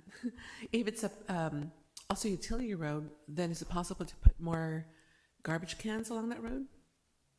I know that's been something that's come up in the past about trash receptacles. That is something we've talked about doing in response to the comments we've received. Okay. To place some trash cans along there. So with a concern, what we'd have to look at would be staffing. I mean, is there, who's going to be emptying those trash cans, and on what, how often and so forth. Okay. Yeah, so generally we try to have Recology, our franchise garbage collector do it. So we have to put it in places where they can access them easily, because they're not going to drive down that road. But there's places where they can go in and access at key spots. If we put them just in other spots along the trail, then that's really what you're saying is that's city staff doing it, and we have limited ability to do that, so we have to be very strategic about something like that. Okay. Okay, no, just I heard it was a utility road too, so I thought maybe we could put some garbage cans along the way. Okay, thank you. All right. As a follow-up, was there any suggestion you had for, just because I'm going to try to keep track of them all, for any changes to the wording on that project, or would it perhaps make sense instead of saying for project 15 repave, repave and or replace or Could something say like that? resurface, repair and or resurface. Okay, yeah, maybe change the wording to repair / resurface. Just to, would that give us enough flexibility? Yeah, I mean, I think realistically, repairs, like spot repairs would probably still be in asphalt because you're not changing it, you know, on a large scale. But when the funding is available for a large scale, it'll be a resurface with something that the community wants rather than asphalt. Okay, Yeah. So I guess I'm saying yes, sorry. how about repair and or resurface? Right, resurface with a material other than, you know, other than asphalt. Because repairs, spot repairs might be asphalt. I guess I'm sorry, Yeah. let me dig in a little bit. Yeah. So I was thinking, you know, we want to capture both of those things, that we're going to do this short-term asphalt repair, but also leave the door open for resurfacing later. So would it make sense to say both, repair and or resurface, or? I mean, from my perspective, it would be okay just to say resurface with Just something resurface. other than asphalt. Okay. Because that's the long term when we do a project. Okay, we're going to repair it whether it's in the plan or not. So we'll just say resurface. Yeah, if we do repairs, that's very localized. It's a very small area. Okay. Let's see. Other comments or suggestions? Yeah, go ahead. I like the thought that was brought up about the items in the bike lanes, really more about educating, and maybe, you know, rather than ensure, we get in that concept of educating. And when I think about that, you know, we might be able to utilize Recology to, you know, create stickers to put on their receptacles that kind of help remind people to bring, you know, what their expectation is to bring the cans in and things like that. I also do know that when they're emptied, they're oftentimes, you know, not where people originally put them out when they landed. So that's a different problem, but I think that that might be helpful in educating. In the projects, in the policy, you mentioned it, and we have the shall work with City of Roanoke Park, Sonoma State, SCTA, and Sonoma County Transit and SMART to explore the feasibility of electric shuttle service. That's in the policies, but do we need that in there as a project so it gets, you know, kind of highlighted and in there? I just feel like it just being in a policy kind of says like, well, you know, we want to do that, but policies don't necessarily have funds associated with them. Your thoughts on that? Because I think that that would be very helpful for all of that, you know, last mile stuff, because I just feel like we're never going to get Sonoma County Transit to service us in a manner in which, you know, people need in this community, because we're just not big enough, and they'd be, you know, running, you know, buses with 1 or 2 people in them. This makes a lot more sense to me, and if we could partner with others, it makes even more sense. I mean, we can turn, I mean, it's your document. We could turn anything into a project. Right now, the projects are all physical improvement based. They're either pedestrian facility or bicycle facility, and the more programmatic things or aspirational items tend to be policies and action items. But I can do whatever the council directs me. I can create a section or have a section be like, this is a project. And we raise it up, I guess, you know. I guess I wouldn't mind it being tier 3, but I feel like it should be more than aspirational. I would like to see that kind of help with some of this. I just think, and it seems right-sized for a community of our size to have a shuttle service. Just Can I Yes. tag on to something Councilmember Harvey said? Is there a way that we can partner with, like, the county? They have, for example, for county employees, being able to use the county transit pass, like for free, you know, shuttling an area? is a way to tag on or partner with that? Yeah, these are, I mean, what your suggestion is why we didn't want to shut the door on the TDM thing is because that would be like another TDM type policy action. Any kind of program where you can help people commute outside of using a vehicle would fall under that umbrella of a TDM program. So just to follow up, Councilmember Harvey, would you like to see project number 76 added? Yeah, at, just tier as 3? a, you know, Okay. kind of really highlighting it as more than just aspirational, that we really, you know, and I'm okay with it being tier 3 because it's, you know, it's out there, but I think it, you know, kind of highlights it more.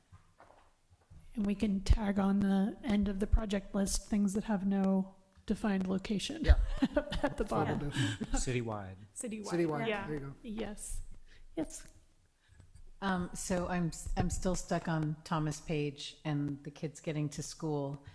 So looking at School Street, which looks to me like number 12, you know, there's a line of the edge of Katati, so I can't really tell, but in the list of numbers, I didn't see anything that actually connects School Street to Thomas Page, because Thomas Page is not on School Street, right? You got to go up Richardson Lane and then that little unnamed lane. And so is this the yellow up to school, does that go all the way to Thomas Page or does it not? The school?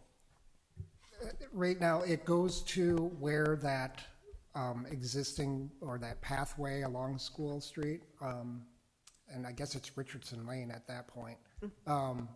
It picks up to Richardson Lane path, and so it leads to that path that is already existing. It does talk about, one was just done a couple years ago, and then there's another piece that's it's a small little strip of asphalt that goes through the front yards of some people, and the idea is to improve that a little bit as part of it, then connect with the trail that's already existing. Mm-hmm. It does stop short of that property, and I've talked to the director. It's a challenge to get that last, I guess what it is, 100 yards or something. It's all private property, or it's a question of which property is there, and there's only 2 homes there, so it's not. We've figured it's not a high priority, because you're only talking a few little houses in that last little stretch before you get to the gate that leads down to the school. So I guess the part that I'm still not clear on is, so it goes from school to Richardson and then stops? There's an existing path along Richardson that's already Right. there. So if there's But that doesn't go to the school? it does. It goes to about 100 yards from the school. You have to cross the end of the dead end, the end of the cul-de-sac, Yeah. basically. So the little lane to Thomas Page is before the end of Richardson, right? Like that little, Right. so the only thing that doesn't have a bike lane is that little lane, that little space in between Richardson Lane and the school? Yeah, it's a small part that will be left at this point. We're not identifying any facilities for that last little 100 yards. Okay, so just moving forward, since this is like a plan, not just immediate, and yes, it exists now, but it's gonna deteriorate over time. Can this be on the plan so that moving forward, we continue to have a way for kids to get to school? I mean, I feel like that's really important, that students have a way. So I believe it's shown as an existing multi-use path, right? But it's hidden by the jurisdictional line, so it's kind of hard to see in the figures. Yeah, that's in what the I was saying, I figure, can't tell. think it is difficult to see in the figure. Yeah. And I want to make Yeah, sure but it I'm ends there understanding and the what you're school's up here. recommending. No, it's not. Look, yeah, it's not. I mean, I walk up there all the time. The school is not on that corner. The school is back behind it. Yeah. So what I cannot see on here because of the district line is included in the plan, even though it's not one of the numbers? I'm not trying to be difficult, I just want to No, make I sure. I don't think you're, I just want to make sure I understand, because Yeah. there's a lot of different pieces in that area. Okay. And West School is composed of several pieces, so I want to make sure, And I mean, you don't have to answer right now, you can check, but basically, I just want to make sure that the kids can get all the way to school with a bike lane Yeah. of some sort. That's really all I'm pushing for. On page 95 of 157, it shows West School's yellow line, and then when it transitions to Richardson, it turns into a blue multi-use path to the school, basically to the back of the school. Yeah, on both, all the ones that I can see, it's blacked out because that's the boundary line, so I just can't tell. But when I look at the list of the streets that are included, I don't see Richardson Lane or anything that talks about the space in between Richardson Lane and the actual school. there is a path that goes from the end of Richardson Lane down to the school. Yes. Yeah. And what I'm saying is I don't see it listed as a location. that is As an included. existing location. Oh, okay. We can add that in. It's on school property, I think what you're referring to, but, Richardson Lane is not on here. oh, okay, I'm sorry. No, it's okay. And I said, I'm just trying to make sure Yeah, it is, that it's it's all hard to see included. because Richardson Lane is the jurisdictional boundary, right, basically. Right. So there's county to the south and Cotati to the north, and so it is hard to see, yeah. know I what- mean, can we just have something like language saying connecting to Thomas Page School? And that way, however it happens, because that's really my concern. Right, more width for bicycles, and connect to Thomas Page School. Yes. Should I end it with that? Perfect, please. Okay. Yeah, that's really all. I just want to make sure the Okay. kids can get there safely. And, shoot, teachers too, right? Yeah. And staff. Thank you very much. JP, just for my, I'll let you write, sorry. Just for my benefit, what are we exactly adding? I got lost in the weeds a little bit. So at the end of project number 12, it says, provide more width for bicyclists, and then it will say, and connect to Thomas Page School. Okay, thank you. Oh, I'm sorry, Academy. Okay, thank you. Yeah, I was going to say the name will probably change by the time this is printed as well, but yeah, thank you very much. Yes, go ahead. I'm in favor of the planning commission amendments, except number 27. I would support moving that from tier 3 to tier 2, but not to tier 1. That crossing already has a flashing beacon and crosswalk, and I think there are more pressing issues that we need to leave in tier 1 and keep prioritized. Other than that, I'm okay with the planning commission recommendations. And can we just real quick look, that was project 27? Correct. Okay, thank you. It's the one that, on the slides, it said move from tier 2 to tier 1, but it's actually in tier 3. So I would support moving it to tier 2. Okay, thank you. I had several things. So, first of all, along the same lines as some of the public comment about changing the wording from sidewalk to safe pedestrian facilities, I had some cleanup that I wanted to see where when we were talking about sidewalk maintenance, I wanted to make sure that we were doing maintenance, planning for maintenance on the decomposed granite pathways that are becoming more and more prevalent within the city. So just some language to say that as we look at sidewalk maintenance, we're also going to be maintaining the granite pathways. So I had a question of what do you think the best wording to use is for? Are you wanting to change an a proposed policy or Well, add a new one? I wanted to make changes in 4 different places that referred to sidewalks, but I wanted to be consistent about which wording to use to add in. Are we saying, what are we calling the decomposed granite that we're laying down? Are we calling those pathways or walkways, or what are those called, or what should they be called? That's my question. Open to suggestions. They're called pedestrian walkways in the projects.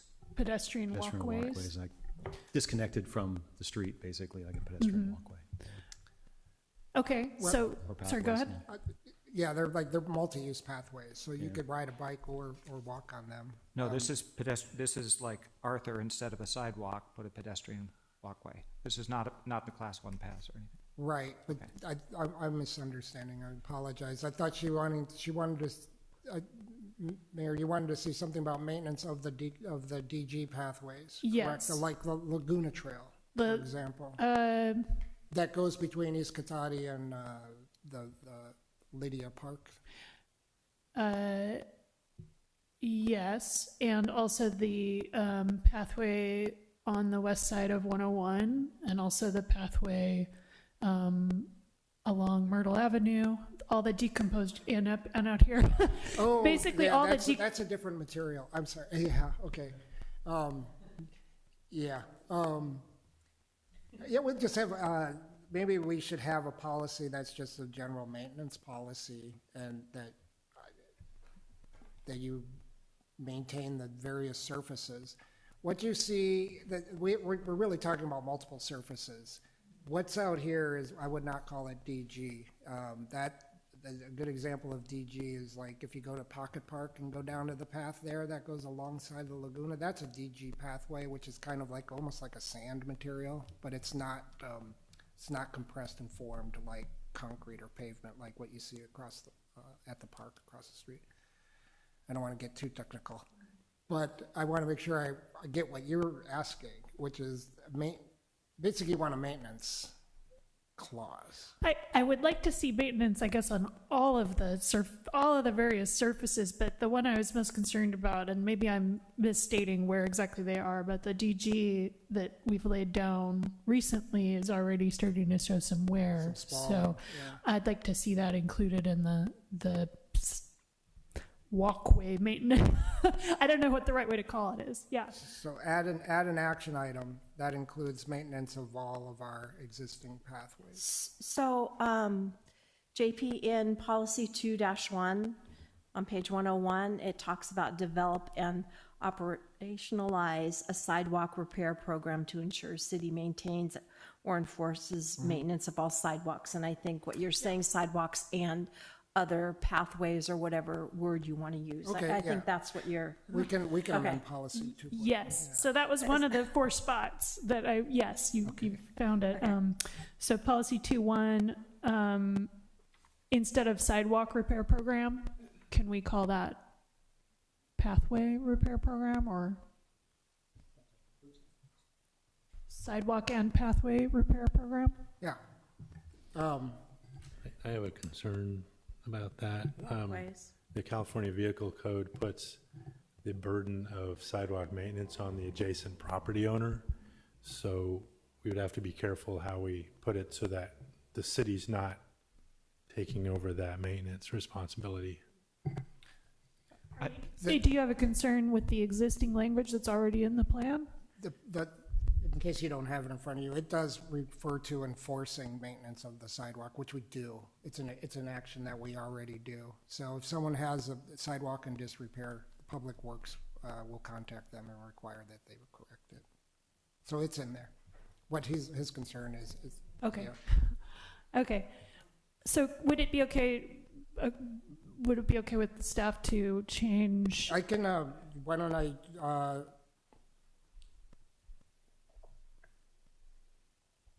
Let me play with the language. I understand what you want to say, and I think we could carry it forward as that you want to see maintenance of all of our bicycle and pedestrian facilities, basically. Yes. I do, and I think I can take that as a recommendation and tweak the language, but I don't want to do it on the fly because it will require some changing, because it does say sidewalks in many places. So the other places that I had seen it were, I'll just list them out. Maybe there's more, but policy 1.5, the first bullet on page 29, which is packet page 99. What was the action items? One more time? Sorry, on packet page 99, page 29, the first bullet says develop a sidewalk repair program. So that, it's that same language from program Oh, okay. 2.1, but in the policy 2.1, but in the program section. And the title there, sidewalk/crosswalk maintenance, should add pathway as well. So yeah, if you need to, would that be something that we could tell you our intention to do that, and then Yeah. when we bring it for the second reading, it would be okay to? There won't be a second Oh, reading. okay. This isn't an ordinance. Okay. But I understand what you're after, and, Yes. and I think we all do. And we'll work on that and make the correct adjustment. I think you'll be satisfied with that. Okay. And the resolution does, we authorize staff to make minor adjustments Okay, as necessary. So as long as we make it clear what we want, we're okay. Okay, sorry for my misunderstanding on process there. Okay, great, that's perfect. And then one really minor suggestion I had was that there's this term that comes up, HAWK, H-A-W-K, which is, I forget what it stands for, but it's some kind of flashing pedestrian intersection. It acts like a stoplight, and I forget the word. Yeah. Words. So, It's an acronym as well. It's not, the acronym is not defined anywhere in the document. Okay. And there is a good place on page 21, which is packet page 91. There is nope, I'm in the wrong spot. 20, I have bad handwriting. It might have been page 29.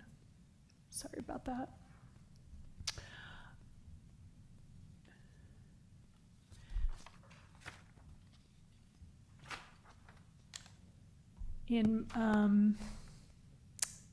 Shoot, I've lost where it is, but there's a spot where it defines PHB and RRFB, and it lists them at least, and it'd be nice to add the HAWK in there and make sure to define all of them. I think it's packet page 92 of 157 at the bottom there.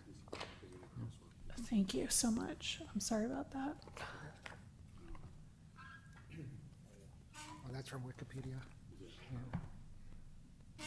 HAWK is a high-intensity activated crosswalk beacon. Okay. So just. So I don't even know why it's an acronym. Yeah. Yeah. It's probably why I can't remember it. Yeah, so that was just my suggestion, was to take the PHB, the RRFB, and the HAWK and just And so, define them all at provide once. some definition of what we mean by HAWK. Yeah. Yeah, okay. Yeah. Okay, I think that was all that I had. Did anyone else have any last comments?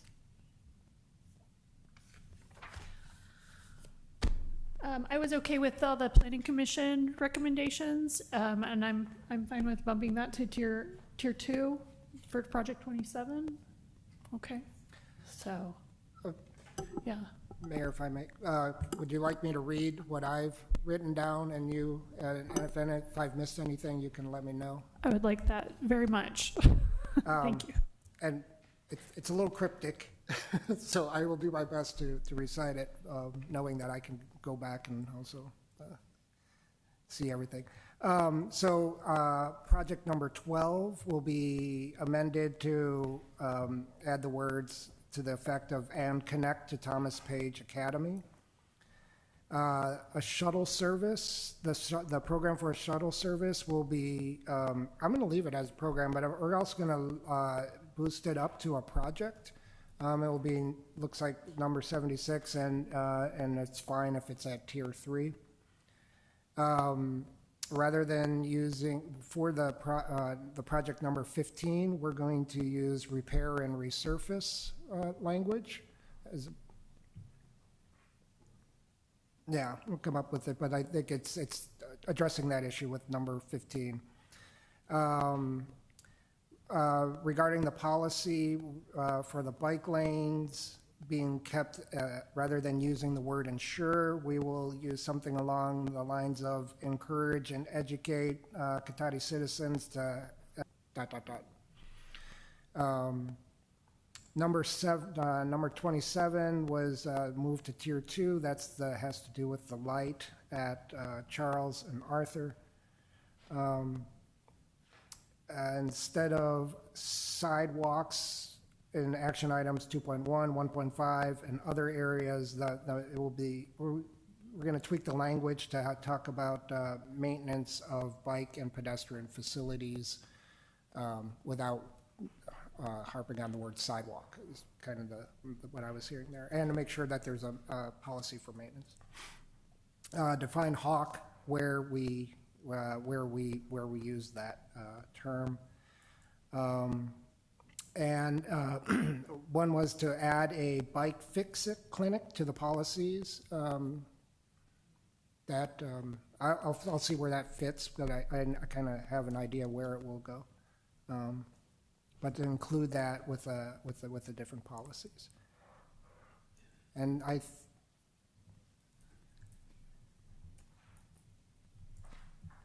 Along with the planning commission changes. And then the planning commission changes, of course. Thank you. Did I miss anything else? Go ahead. Just one refinement to the change in 2.2 from ensure bike lanes are kept free. I thought your wording was fine, but the education needs to be not just Cotati citizens, but contractors like Recology and people who do, one of the worst offenders is anybody who's out there doing street work. They put their road construction ahead signs. They pretend that's not a traffic lane. The bike lane is a traffic lane, and they need to treat it as such, and we need to educate them as such. They'll put it right out there, even if there's a perfectly good place to put it that's not blocking the traffic lane. Thank you, I'll add that. I was chuckling because I actually saw a sign in the bike lane that said, keep bike lane free. So. That covered everything I had that I had written down, so Okay. Thank you for that recap. Yes, okay. Any other comment or last thoughts? Yeah. So one, if you ever see that again, please take a picture, because teaching English, I have a really hard time explaining irony, and that would do it. And then I really want to commend, when I look at the full thing, and what I did is I marked what was 1, what was 3, what was 2, like on the map. So it was in one place, because going back and forth I just kept forgetting what was what. And all of the ones that go directly to the school are all 1. So thank you. All right, thank you. And I also want to acknowledge that a lot of the changes we requested and talked about before were incorporated seamlessly into the new draft, and I think the new figure is a lot more readable and much improved. So thank you for all the work on that. And we'll go ahead and I think we close the public hearing and then we take action to approve it. Am I doing that in the right order, City Attorney? Okay, so we'll close the public hearing and then I'd be looking for a motion. I also would like to thank staff, and I'd also like to thank the public, because this is one of those things that we got a lot of public input, and I appreciate all that input. And with that, I would make a motion that we adopt the Cotati Active Transportation Plan and amendments to the general plan consistent with the Active Transportation Plan, including all of those items that JP just listed for us. A second. Okay, we have a motion and a second. All those in favor, please say aye. Aye. Any opposed? Any abstentions? All right, that passed unanimously.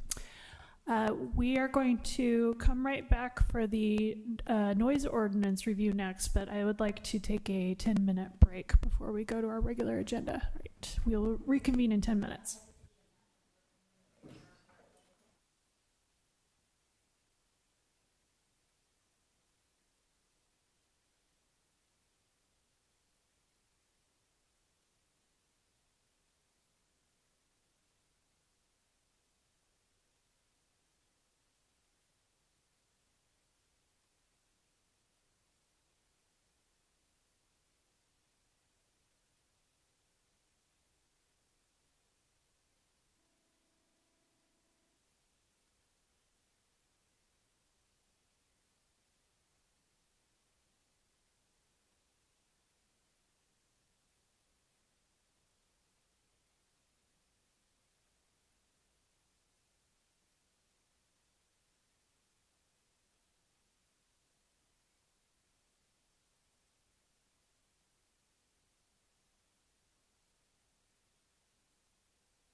All right, we will begin again. We are moving on to, wait for this council in recess message to disappear.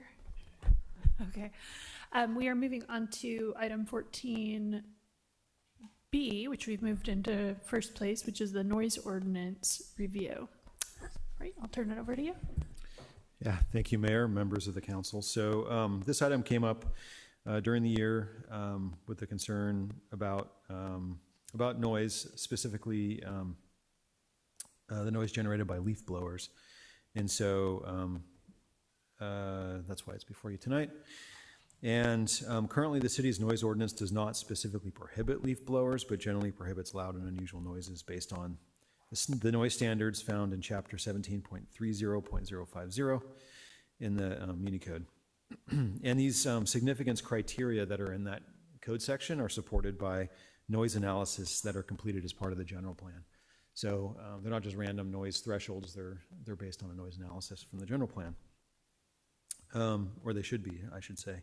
And attached, there's a section of our, this section of our Muni Code, and some proposed changes there are in blue and red that I'll describe in a minute.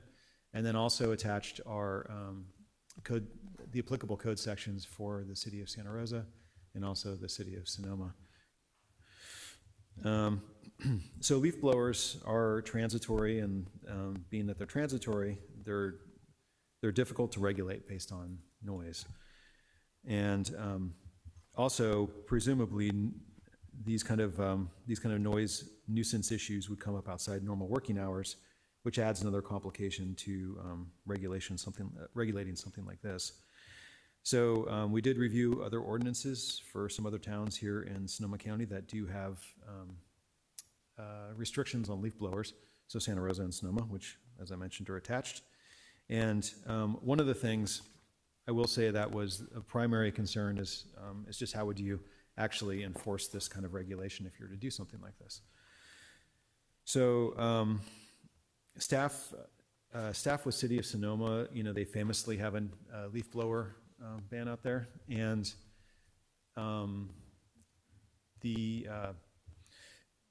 so they were a good jurisdiction to speak with, because they've had at this point a lot of experience trying to regulate that issue, and namely not having police do the regulation of something like that type of ban or restriction, I should say.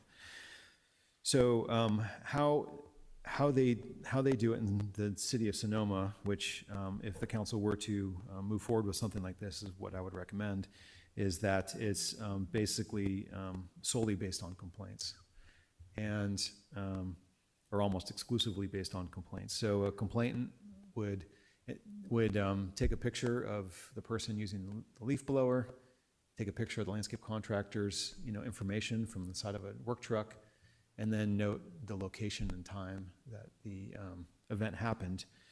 And then just based on our conversations with Sonoma, what happens is they'll send a warning letter to the landscape contractor and also the property owner where the work's being performed. And 99% of the time, that solves the issue, because usually, most people listen to a warning and that's it. That's the end of the issue. We would also probably reach out to all the landscape contractors that we're aware of that work in this area and inform them of the change if we were to do something like this, to put them on notice. The restriction that was added on leaf blowers specifically is from Santa Rosa, and Santa Rosa specifically bans gas leaf blowers during certain hours. So it's not a complete prohibition, it's a restriction on hours of use. It's really just using it in daytime hours when people aren't generally sleeping. So it would be restricted between Santa Rosa restricts it between 8 p.m. and 8 a.m. during weekdays and 8 p.m. to 9 a.m. on weekends. Also, I'll just point out that as of January of this year, there was a state law that went into effect that prohibits the sale of new gas-powered leaf blowers, among other small equipment. So probably over the next 10 years, we are going to be seeing a transition away but people will keep these things going for quite a while, and it'll be a slow transition, I'm sure. But over the next 10 years, we'll see a transition to these things powered by electric, especially as the batteries get better and they have more capacity. So the last thing I'll just add with respect to the changes in our ordinance is we're proposing some changes, and we would do these changes regardless of what the council wants to do with leaf blowers specifically. And that's just clarifying some standards of violation, updating it with the newest reference to our general plan, and adding some noise definitions, or some various definitions in the noise section. So in the staff report, there's a series of questions specifically that I'm hoping to get some feedback from the council on. The first is, do we want to restrict leaf blowers? Or more broadly, do we want to restrict all sorts of lawn care equipment? The recommendation in here is that we keep the restriction as narrow as possible, similar to Santa Rosa, so you don't have unintended consequences. And the second question is, do we want to restrict all types of leaf blowers or just gas-powered ones? And just in, I guess, my opinion, gas-powered leaf blowers are noisier, and they're probably more likely to be a nuisance. It would also be, there's also a consistency there with the climate goals as a gas-powered device, if that was restricted. And then if there's any desire to do other hours than what the model shows, and this is from Santa Rosa, as I mentioned earlier. So based on the feedback I get tonight, I will make any changes to the draft that's attached, and then bring it back for an actual introduction. So tonight, if I wasn't clear in the beginning, this is not an introduction of an ordinance. This is just getting feedback, and then I'll come back with an introduction after tonight. And with that, I'd be happy to answer any questions. All right, thank you. Any questions from the council? Yes. So what happens today if one neighbor irritates another neighbor with any type of equipment? Well, ideally, they just work it out amongst themselves. But if it elevates to complaining to the city about it, the most common method is the neighbors would document these sort of things, because they typically happen during hours when no one's around. So they document it and provide it to the city, and then the code enforcement official would, very similar to what the town of Sonoma ended up doing, would just send them warning letters and then escalate from there if there's no resolution for the problems. So how many code enforcement complaints have we received about this subject? Well, I should caveat this by saying I'm not in code enforcement, so I don't know for sure, but I haven't heard of any complaints. So this is, I'm trying to understand what problem we're trying to address, because I haven't heard of lots of complaints, and I haven't, heard of lots of code enforcement things. So I'm struggling to understand why we are, in particular, picking out one utensil that someone might use to keep care of their yard. I can address, I think I had some role in bringing this forward as an issue, and I had received a number of citizen complaints from Charles Street Village of people using leaf blowers to clear out some of the parking lots downtown near Charles Street very early in the morning, prior to 7 in the morning, and waking up the residents there. So that was the first that I had heard of it, and I don't think that people necessarily felt empowered to call or knew to call code enforcement about it. So they were complaining to me. So anyway, that's what I know about it. Well, and it wasn't in violation of code at the time. That's the point here, is now people could call code enforcement. But we have always had a noise ordinance. So we do have a noise ordinance, and that's what I was trying to get at, is what is the process if there is a noise problem So something like this, like a leaf blower, it's very difficult to regulate because there's a noise meter that you have to use and it has to be calibrated against the background sounds. And so you're not going to just, by the time you get down there, it's just assuming it's during business hours. By the time you get down there, they're usually gone or they've moved on. So it's really hard to regulate based on noise. That's why I think that's why the other jurisdictions that did it regulated it based on hours, because it's pretty clear without having to try to find a noise meter that's calibrated and catch them in the act. Okay, that's my question. Other questions? Yes. Just wondering about that new F, standards for determining violations, and that seems like kind of a procedure that's a newly proposed semi-procedure, but it doesn't actually, so it lists things that are called criteria, but they're not actually criteria, like whether the origin of the noise is stationary non-transportation or a transportation noise isn't a criterion. It's one or the other, but that doesn't help me know whether something's more likely to be a violation or not. So I'm just wondering if, like, that language in F, did that come from somewhere? It feels, all those criteria in F, the standards which shall be considered, it's not clear to me what the standards are for any of those to rise to the level of a violation. So I wouldn't want to be the code enforcement official if this is what I had to go on. Yeah, there's the tables have some of the background standards, and also there's the reference to the noise studies in the general plan, but there's also, and this is common in every noise ordinance I've seen, is that there's a general, like any loud and unusual noise is also a violation potentially. And so this came from Santa Rosa's noise ordinance, and the idea was to provide some guidance, I think, if you fall out of if it's a loud and unusual, but it's not, something that just can easily fit into some of the criteria that's in the tables. Or possibly a way to determine it's a violation without going through the difficult process of the noise meter calibration and all of that. Potentially, yes. Potentially, but I think, in order for a noise violation to hold up,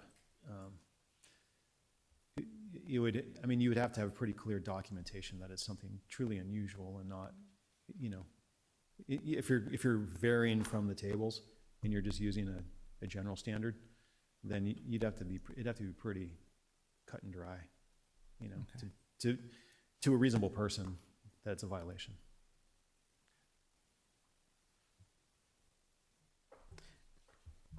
Answer your question? Or? Yeah, thanks. Okay. Yeah. Yes, Councilman I Williams? have a question. I wasn't sure, did you describe the blue and the red writing in the updates? Just different authors. Sorry, it's just, editing. Okay. Yeah, and I skipped over this, but this hasn't actually been through a full legal review yet either, and so there's some other process that will happen after this before we bring this back. Okay, yes, one more question? Oh, sorry, no, not question. Okay, any other questions? All right, let's open this up to public comment. Can we go to Zoom, please? Yes, thank you, Mayor Sparks. Speaking to our Zoom attendees, if you'd like to make a public comment on this item, please use the raise hand icon. Lori, you have the floor. We can't hear. I'm sorry, Lori, I'm going to pause you there. Can we please increase the volume in the room? We can't hear you very well, but I think it's on our end.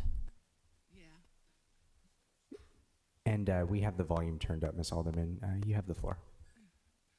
I've been through every code enforcement log for the last 2 years and recently, and there's not been one single noise complaint. It's all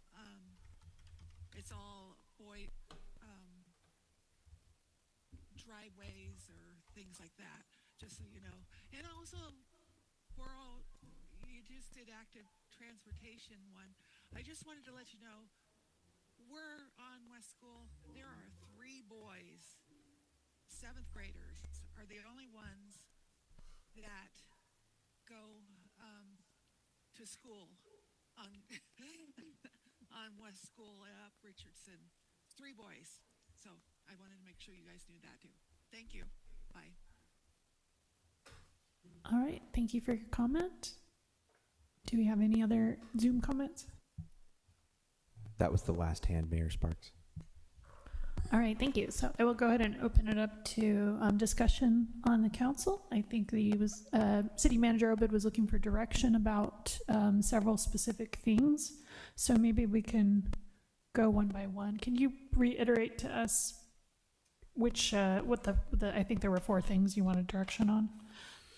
Yeah, the fourth is actually just anything else. It's sort of a Okay. catch-all, any other comments. Okay. But the first is, do we want to regulate leaf blowers or have a more broad regulation, or neither? And do we want to restrict if we do restrict leaf blowers, do we want to restrict all leaf blowers or just gas-powered models? And then finally, do we want to modify the hours that are in this proposed language? And then anything else for number 4. Okay, so would anyone like to jump in and start? Yes, go ahead. Yeah, when I was reading through it, I mean, I totally agree. Leaf blowers can be super obnoxious, especially when it's really early. But I mean, I'm curious if instead of specifically saying leaf blowers, we were to say something like, devices that create noise at X decibel should not be used within these times periods or something like however it is we define what noise pollution is. I'm not sure if we have to put a time to it, but if we're gonna specifically say leaf blowers or the type of thing that makes this kind of noise, then I feel like it makes sense to do the time frame. Otherwise, I'm not sure it makes sense to do it at all because we already have the noise ordinance. But so I guess I'm kind of saying I get both, that I understand both sides, but I think it makes sense to have something that says, and especially if people are complaining and being woken up, if we're not being good neighbors for one another and not running super loud machines at 7 a.m. on a Sunday, then maybe it makes sense to have something. That said, if it is 7 a.m. on a Sunday, no one's going to be there to enforce it, right? So those are just my thoughts on it. Okay, yes, go ahead. I actually have tried many years ago to pursue a noise ordinance complaint, and when I talked to the city, this is before any current staff were here, about what that would entail. It was so onerous that it was just impossible to do. Hundreds of dollars to rent the noise meter on my dime. It was a big deal to pursue a noise complaint, and so I don't think it is workable. We're not going to address leaf blower complaints by just relying on a decibel level, because that would require getting that meter, having it there when it was going on, things like that. I think it's perfectly reasonable to restrict their use to what I think ought to be relatively normal working hours. I think the hours in the draft are fine. I would only restrict gas-powered leaf blowers. I think the electric ones are generally not nearly as obnoxious in noise, and that's not what I've heard people complain about, at least. So I like the addition of the leaf blower restriction. I would just apply it to gas-powered, and I like the hours that are in there. Yeah. All right, yes, go ahead. Yes, section F, the standards for determining violations, that was like a new section that was added to it. And I know we're talking about leaf blowers, but I guess a concern that I have is sometimes there's events over at the plaza with music at night, so I don't know if that, I'm concerned that's going to affect some of the events that we have, if it goes past a certain time or something. If it's crafted around leaf blowers, it won't change that. It would just regulate leaf blowers, so it wouldn't affect event noise. That would normally be regulated through a special event permit. Okay. Where you have certain hours of the event, and if they're going past that time, then they have to shut down. Okay, yeah, that was something I was looking at, because if that's a new section, and then leaf blowers is in a different section, I just wanted to make sure. Okay, yes. Well, I have an issue with this. I haven't heard a lot of complaints about this. And leaf blowers is just one tool that people use. People also use lawn mowers and tractors and weed whackers and hedge trimmers and lawn edgers and various kinds of saws and chainsaws and even vacuum cleaners, all which have similar decibel levels. And even checking decibel levels on the electric versus the gas-powered ones, right now they're a little bit lower, but they're also not very capable. So for instance, we have neighbors that have a battery-operated one, and it can easily take them 2 hours to clear their leaves because they don't yet have the power that some of the gas ones do. They'll get there, you know, all technology will get there, which is, I think, some of why the law that went in January, you know, the technology will catch up. But I will tell you that oftentimes my husband will go down with his gas blower and blow the whole street and the neighbor's driveway because it only takes him 10 minutes. So there's a, you know, in this it talks about sounds for a long period of time. The other tools just don't have the capability yet, and so therefore you're having to listen to them for a much longer period of time to do the same job. And I really do feel like it's a real slippery slope here to pick out one tool when I know for a fact that lots of people have a lot of these other tools. Anybody that has any kind of landscaping and property are going to have various tools to keep up that property. And I don't know, you know, unless you hop over the fence, that you really know, well, is that really a leaf blower, or is it my lawnmower, or is it my hedge trimmer, or, you know, I don't know that you can identify that.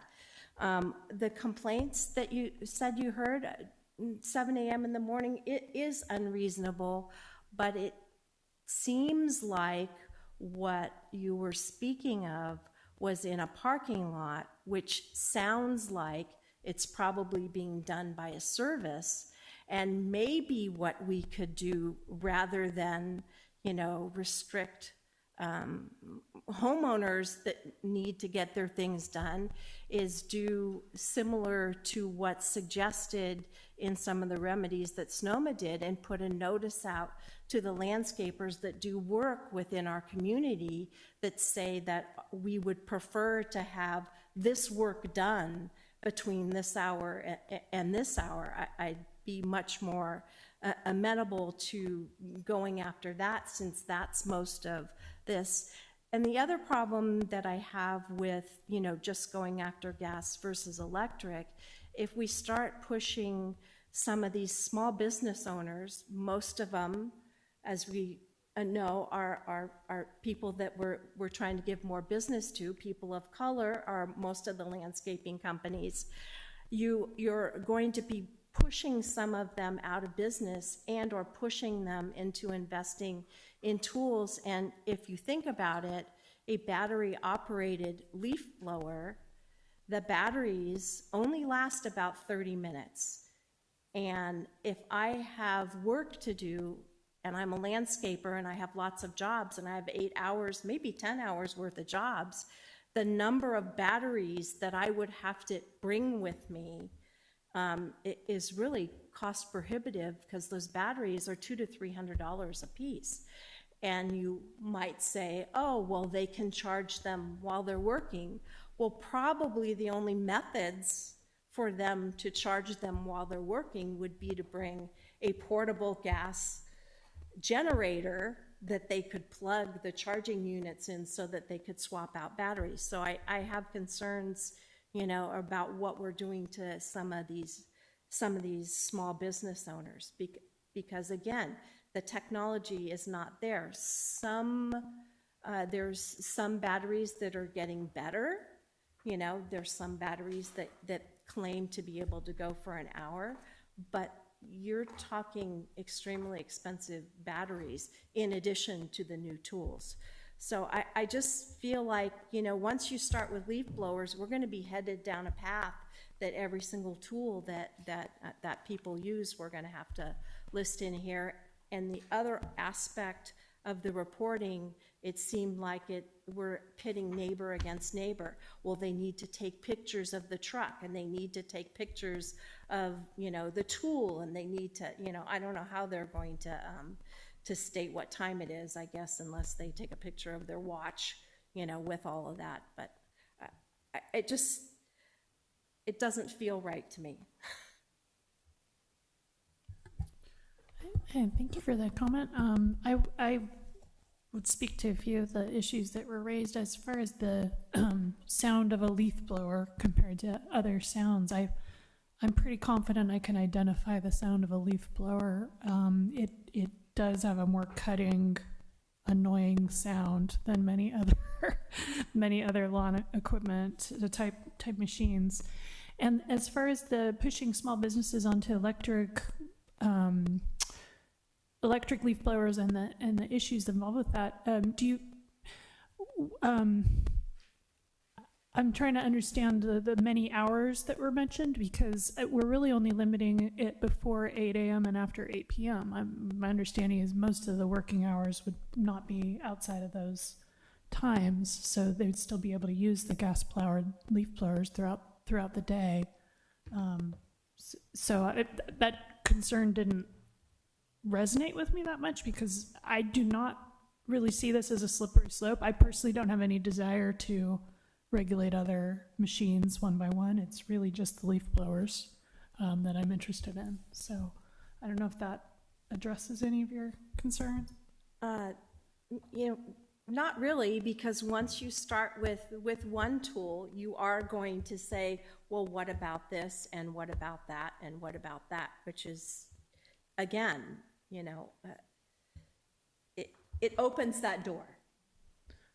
I see. Okay, Councilmember Lemus? Yeah, just a couple of points. I feel like this item with the gas powered, I think it goes along with our climate and energy goals that we have, sustainability goals. And another thing is, I thought that there was Assembly Bill 1346 that was attached that ultimately is trying to phase out the gas powered small garden equipment. Isn't that what it's trying to do? So I feel like we kind of would be like in line with any policies coming down with AB 1346 and our own priorities that we have.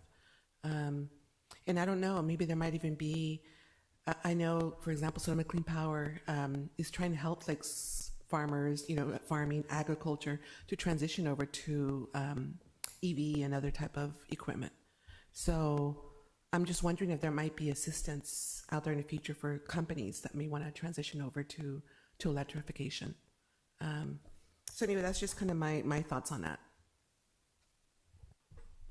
Yes, Councilmember. I just want to respond a little bit to some of Councilmember Harvey's points. If what was proposed here was a ban on gas-powered leaf blowers, then a lot of your arguments would carry more weight with me. But limiting their use to 8 a.m. to 8 p.m. does not seem to trigger almost any of the concerns that you raised for me. So, you know, we could talk about which hours, but the leaf blower outside my window at 2 in the morning, I want there to be a tool so I can complain about that. And there's not currently a tool without spending a lot of money on noise meters and analysis and things like that. So I also don't buy the slippery slope argument. There's in the existing noise ordinance, has been for years, a limitation on truck deliveries between 7 a.m. and 7 p.m. adjacent to a residential zoning district, and we've never gone back and piled on more kinds of deliveries that are banned. I just don't. I think the noise ordinance comes up only in egregious cases, and you know, when there are significant and more going in, people living downtown, it's a reasonable time restraint to say, only use them between 8 a.m. and 8 p.m., and that's all that's proposed here. I'm okay with that. All right, well, it sounds like in order to give City Manager a bit the direction that was requested, we need to kind of get a little straw poll of where everyone is since we're not taking a formal vote. So can we just go through, I believe Vice Mayor Ford said he's for leaf blowers being restricted during the hours in the document and only for gas-powered leaf blowers. That's where I'm at as well, so I concur with that. Councilmember Harvey, I believe, is against all of these items. Yeah. And then can I just have some clarity from Councilmember Lemus and Councilmember Rivers about what your thoughts are? Yeah. Yeah, I agree with the two of you. I'm in favor of the gas blower between the 8 and 8 on weekends and 8, 9 on weekends. Okay. Did I say weekends twice? Weekdays. I realized that sounded the same. What is written here, Yes. I agree to. Got it. I heard what you meant. And then Councilmember Lemus? Yeah, I agree. I know it says gas-powered leaf blowers, but I think any kind of loud equipment like that at night in those hours. Okay, so you would prefer to see it expanded to leaf blowers and other loud gas-powered leaf blowers only, or electric and gas? I think just any kind of loud, after 8 o'clock p.m., any other kind of loud equipment, whether it's electric or gas. Okay. So that kind of opens the door for chainsaws and things like that, yeah. Well, but, so if it's, my worry is if it's phrased broadly, then we're just back on the regular noise ordinance and you have to document decibel levels. And that's already there, like you can do that already. So it's gotta be carefully enough defined that a code enforcement official can say that's a gas-powered leaf blower, you can't use that at 6 in the morning. Versus that's too loud, that's subjective, so you'd have to get out the noise meter and that kind of stuff, so. Then I support how it's written. I understand that. Okay, so it sounds like we've got, have you got the direction that you need from that? I do. Yeah, Okay. thank you. Yep. That's what I was trying to say. Yeah. It sounds like we've got an answer for you. Okay, so we're not taking any action on this tonight. It was just providing direction. Are there any other questions you had, City Manager? Okay, so we will go ahead and move on to item 14, what was previously item 14A, the broadband update. Yes, thank you, Mayor, members of the council. So broadband update. So broadband is defined by the FCC as internet access with minimum download speeds of 25 megabits per second and minimum upload speeds of 3 megabits per second. And then, here's where it gets, more, I don't know, murkier, I guess, because broadband can be provided through any number of, different technologies, including cable, DSL, satellite, cellular, fiber optics. And this item came up last year during strategic planning, actually. It was for the work plan for this current fiscal year. And broadband was the catch-all, but I think more specifically, as I understood it, it was wireless in particular that was the concern, the primary concern for most residents in Cotati. And when I say wireless, I mean cellular wireless. So in Cotati, this is, and the wireless coverage is the complaint that I hear the most, for sure, of any of these other types of broadband type complaints.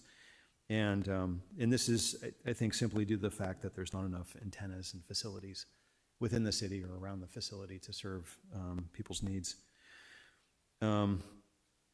Also, just in terms of just not backing back out to broadband more generally, just so everyone's aware, the state is also working on what's called its Middle Mile Initiative. There was some state law passed, this is SB 156, and it also allocated some money, which, as I understand, is getting pulled back with the latest budget proposals, but anyway, some initial funding was spent to start building basically like a public middle mile. And there's a little chart or a little graphic in the staff report that that shows basically what that means. So last mile is basically neighborhood level, middle miles, getting from the global, ISPs to basically to the neighborhoods. And I'm certainly no expert in broadband, but apparently this is, has been identified by the state as a deficiency, and it's something that needed to be resolved, something that needed to be solved because there wasn't enough investment in middle mile broadband. And so that's why the state initiated this initiative. So in terms of finding out what's going on in terms of broadband coverage, there's a couple websites there that are linked in the staff report. One is a California map, and the other is a FCC map. And they're pretty coarse. I mean, they give you a general idea of coverage, both fixed in-ground broadband and also wireless cellular broadband. In Cotati, the in-ground infrastructure is primarily operated by Comcast, Xfinity, as well as there's some AT&T infrastructure as well. But recently, I've not, as a general rule, I haven't heard many issues with infrastructure being available, in-ground infrastructure being available for people. So to follow on this, last year, the reason why it's taken a while is because the county was doing a broadband initiative, and they asked all the cities to, hey, do you want to participate with us in this initiative? And so I was working with them for over the last year on their initiative. And this specifically was the Economic Development Board of the county. They're the ones leading the initiative. And basically what they got direction from the supervisors to do was to focus on in-ground infrastructure, which I think diverged a bit from where we wanted to be. And so they've been working with this Golden State Connect Authority to bring new in-ground infrastructure to parts of the county that are underserved, which is primarily North Coastal and then North Sonoma County. They're both underserved, and they meet the criteria for the funding sources that they're going after. So during this year, actually, in this intervening time, we were approached by T-Mobile to expand cellular service in Cotati. As the council knows, from the recent ordinance that you all had adopted, cellular facilities were pretty, at least on private property, cellular facilities were pretty restricted as to their location in Cotati, basically only to the industrial area. The council actions have expanded that greatly to other parts of town. And T-Mobile is actively working on bringing some new facilities in. As I understand it, there'll be the facilities, and other companies can use the backbone and add antennas to it. But that's just my understanding. I know there's also some other cellular facilities around Cotati that the county is running that we're in the loop on, because we hear from the county that they're trying to permit new towers outside. So I think it appears that there's cellular facilities moving forward in the process, both outside our city and I don't actually know if T-Mobile's filed the application for the inside the city facilities, but I know that they paid for the ordinance change, so they were definitely motivated to do that. So I expect it, if it's not in, it'll be in soon. And They didn't pay for the ordinance change. They paid for processing. they paid for the ordinance. processing. Sorry. Apologies. They paid for processing. Thank you, John. Yeah. There's some other technologies that are coming online here shortly. So direct cellular to satellite is in testing now. So that's going to be sort of the next thing. I think primarily it's going to be initially mostly used in rural areas. They expect to do texting initially, but eventually as the satellite capacity builds up, they'll start adding voice service. And the last thing I guess I'll just add is that in terms of, although cell phones are almost, omnipresent in our community, there are for in-ground cellular. There's and also for some Wi-Fi hotspots. There are some lower cost internet solutions that are available for people, because if it's not physical infrastructure, but it's just financial resources that are the barrier, that could be another barrier to wireless or just broadband access. So there are some programs through commercial vendors that provide lower cost broadband, fixed broadband, but also programs like what we heard from the library, they'll rent. This is a rental for computers and hotspots. And there's also low-cost computer options for lower-income folks as well. And so that's sort of the lay of the land at a high level. And in terms of recommendations, I think based on everything that I reviewed, I think that probably the best course of action for us would be to start elevating our community's knowledge about these options for discounted services through public messaging, different avenues we have, and also reach out to wireless carriers that operate in this area, make them aware of the recent ordinance changes, and then see if we can work with them to bring in more, and sort of expedite the facilities coming into the community in a way that would make sense for us. And I think those two things would probably do a lot to both raise awareness and also hopefully expedite wireless coverage, which just has to be built by these third-party companies. The last part that I didn't mention is there are, under existing state franchise rules, the ability to use public right-of-way for wireless facilities too. That's always been, it's available to them now, but the big change was the availability on private properties for facilities in different areas that weren't previously allowed. So anyway, I'll stop there, but I'm happy to answer any questions if the council has any. All right, thank you. Are there questions? Yes. You mentioned that the library has free Wi-Fi hotspots as well as computers, and I was wondering if we'd done any checking with the school district, because I know during the pandemic, a lot of school districts also were handing out hotspots and computers, and I wasn't sure if the Cotati-Rohnert Park School District still had that as an option too. I'm not sure about the Wi-Fi hotspots, but I do know that they have computers for their students, laptops. Okay. Yeah. Because I know that was a popular thing during the pandemic, that they handed them out because in some areas, people didn't have cell service or Wi-Fi service. And They have Wi-Fi in their campuses, I know. Right. But they do issue computers to students, laptops. All right, other questions? I had a question just about the Wi-Fi hotspots. Don't those work by plugging into a cellular network and then running Wi-Fi through the cell network? So if somebody's in an area with poor cell reception, that's not going to help a whole lot, right? Yeah, it's not a cell extender, it's a Wi-Fi hotspot. So it has to be within reception of a cellular facility. Right. Yeah. Okay.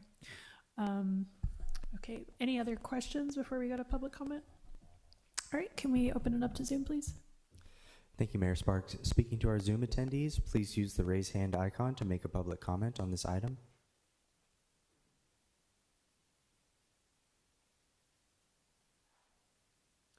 Seeing no hands, Mayor Sparks, that will end public comment. Okay, I'll bring it back for discussion from the council. Yes, go ahead.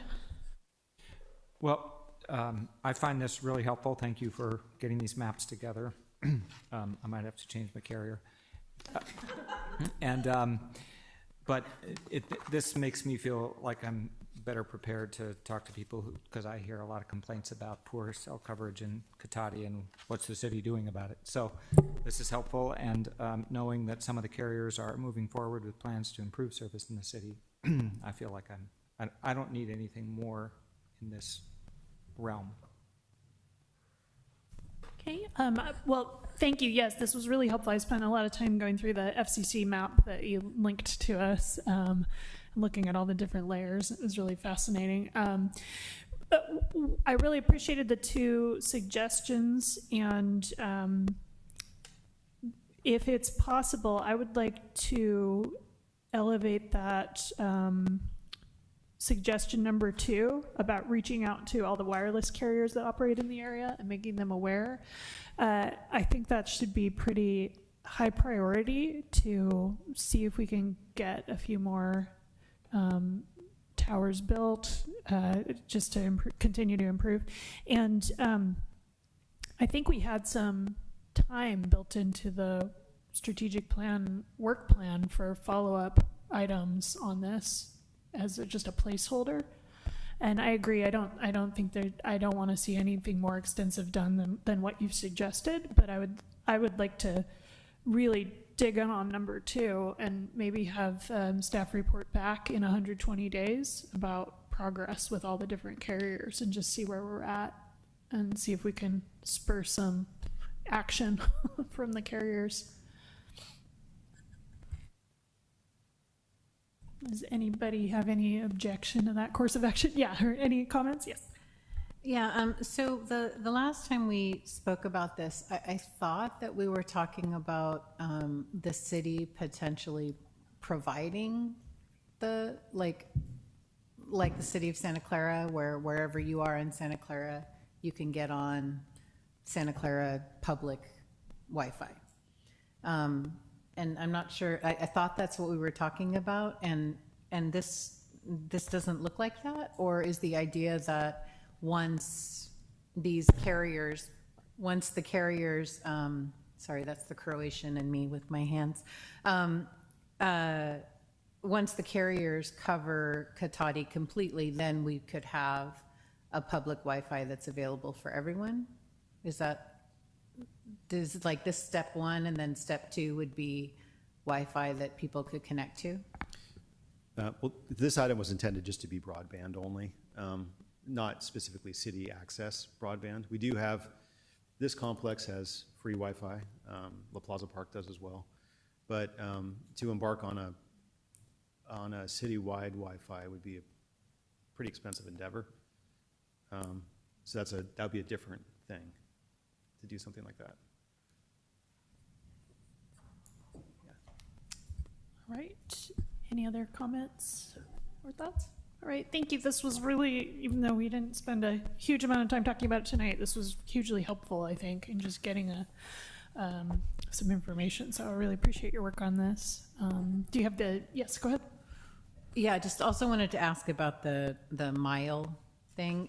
So I looked at all the pictures, I looked at a lot of the maps as well, and it looks like that, the middle mile really goes right through, right along 116. And, like if that actually happens, a lot of the issues I feel like we have would be resolved.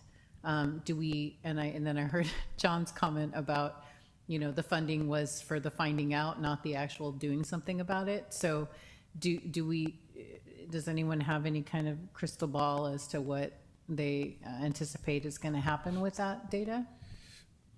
So the state, through that state law and the funding that went along with it, assuming that that funding stays in place and doesn't get pulled back by the governor, they're trying to build out this middle mile network, which is intended to be like a public access, like a public good, so that any carrier could, on equal terms, could access that. And it doesn't address the cellular facilities, but it's intended to provide a robust backbone for any sort of internet-based service or access. So whether it's a cell tower that needs to backhaul to, a trunk line, or someone's fixed broadband that goes into their house, it just would provide that. It's like a public highway for data, basically. So it's not controlled by any particular company. It's controlled by the public. That was the intent of it, to provide that link between the local neighborhood level and then the global level. And so maybe that's the sort of thing that we could build the citywide Wi-Fi off of. If they actually build that, then it wouldn't cost as much for us, would it? Well, I mean, it would be. It's not so much the middle mile stuff as it is having multiple access points that you'd have to pay for all around the city, and then a lot of different devices all over, probably street lights, to be able to create that kind of mesh network, which is expensive. Okay. Yeah. Thank you. Yeah. Okay, thank you. So I think we're ready to move on. The next item on our agenda is the consent calendar item that was pulled, so the purchase of network switch and related equipment. Yes, so is there a specific question, or do you want me to do a staff report on this? Well, so my question is, I believe we authorized an organization to do a sort of tech review on all of our IT for the entire city, or our city, the city of Cotati, not the city, all of the city business. Why am I having such a hard time explaining this? City Hall, police, that type of thing. And so I'm curious why we would want to spend money on something before we get that report back and know, like, I would want whatever we're going to purchase to fit what it is as part of the plan. And when we don't have the plan first, I'm concerned about spending, pretty large amounts of money on something that might not fit what they're talking about, and then having to repurchase something else. So, yeah, so we have a couple things in parallel. One is we have a design ongoing related to the AV system. And that's, and this item tonight isn't about that. It's unrelated to that. So these network switches are part of the city's administrative IT network. And specifically, these are in the police department. And we do have, through our IT vendor, we have a equipment inventory and replacement schedule. And these devices were on the replacement schedule for next fiscal year, because we knew that they were aging out and they need to get replaced, but it turns out they failed a little bit before we got to them. So the proposal here is to advance what is in the budget for next year to now, just to expedite the replacement of these switches, because they're unreliable at this point and they're having issues. So rather than waiting until July to buy them, getting them now. So the IT design that we're getting is just for AV for this building? It's not for the city at large? Right, we have the design that the council recently authorized is for AV only. It does touch our administrative network, but it has nothing to do with these switches. It's just, the administrative network is a separate system, and we do already have an inventory of everything and a replacement program. And that's all this is doing, is replacing what's already identified as needing to be replaced. Okay, so the switch would still be part of the security though, correct? Yeah, it has to be part of the security. Okay, so, so the security for the AV is going to be connected to the security for the switches, correct? Like, because that's the backbone, that's what goes underneath it, correct? Yeah, or are but they two entirely different systems? They're entirely different. They don't connect in any way? No, not really. No. There's internet connections that they both serve, but aside from that, they're unrelated. But right now, what we have is we have switches that are end of life, and so they're no longer getting software patches for things like security. So Right. that's why we need to. Yeah, no. I understand the need to replace outdated, obsolete equipment. I get that. I'm just concerned that this is how what happened here happens, is when something isn't working, so you fix it. And then without looking at the whole picture, that's when these type of problems can happen, because the things don't talk to each other. And I will say, with our administrative network, there has been a long-term transition, and this fits into that transition. And it's all about cybersecurity and gateway control and all that. So there's been a long-term vision, and as we've been going through the years, we've been replacing and moving towards that system design. Okay, so there Yeah. is, so. It's part of a grand plan, I guess, is the point, right? We're just having to replace these early, but they're already in the plan to get replaced. Okay. Yeah. So I guess the piece that I was unclear is so there is an overarching umbrella IT plan. Yes. Okay. And so this is just one part of that. AV is still under that umbrella plan, but a separate system. Is that correct or no? Yes, AV is accounted for in that plan, but it's Okay. a separate system. Okay, yeah, I just want to make sure it's not segmented and fragmented that causes security problems and, you know, one system unable to communicate with the other, and it just puts us back into the situations we're having with, you know, the Katati room and, you know, the rooms with Wi-Fi going down and just all the situations that we're having. I want to make sure that we have this comprehensive plan that we're following to make sure that, you know, we're not just jumping to fix something without considering how it impacts everything else. So it sounds like that's done. Thank you. All right, any other questions? Okay, let's go to Zoom for public comment.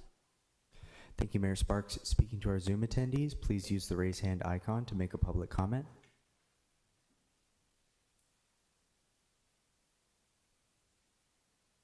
Mayor Sparks, that'll end public comment. All right, I'd be looking for a motion on this item. Sure, I'll make a motion. A motion to authorize appropriation of funds and purchase of network switches and related equipment for the city's administrative network. Second. All right, we have a motion and a second. All in favor, say aye. Aye. Aye. Any opposed? Any abstentions? Okay, that passes unanimously. So now we will move on to our city manager's report. All right, so I don't know if anyone's been out to Redwood Drive, but there's a lot of work going on out there right now. They have started pulverizing the street for the reconstruction, and it's going to continue through the end of the week with traffic limited to one-lane control with flaggers. So don't go there unless you need to go there for the next week or so. And next week, we're going to be paving the road out there. And then the good section of Redwood Drive, which is basically from the Laguna South, Laguna to 116, will be slurry sealed on at the end of the month. And striping will be the second week of June. Right now is the schedule. So by the middle of June, it should all be done out there. Sewer repairs were completed on Monday on Cypress. Paving work will begin on Cypress the week of May 28th, so the end of the month. Start seeing some work on Cypress, some paving work.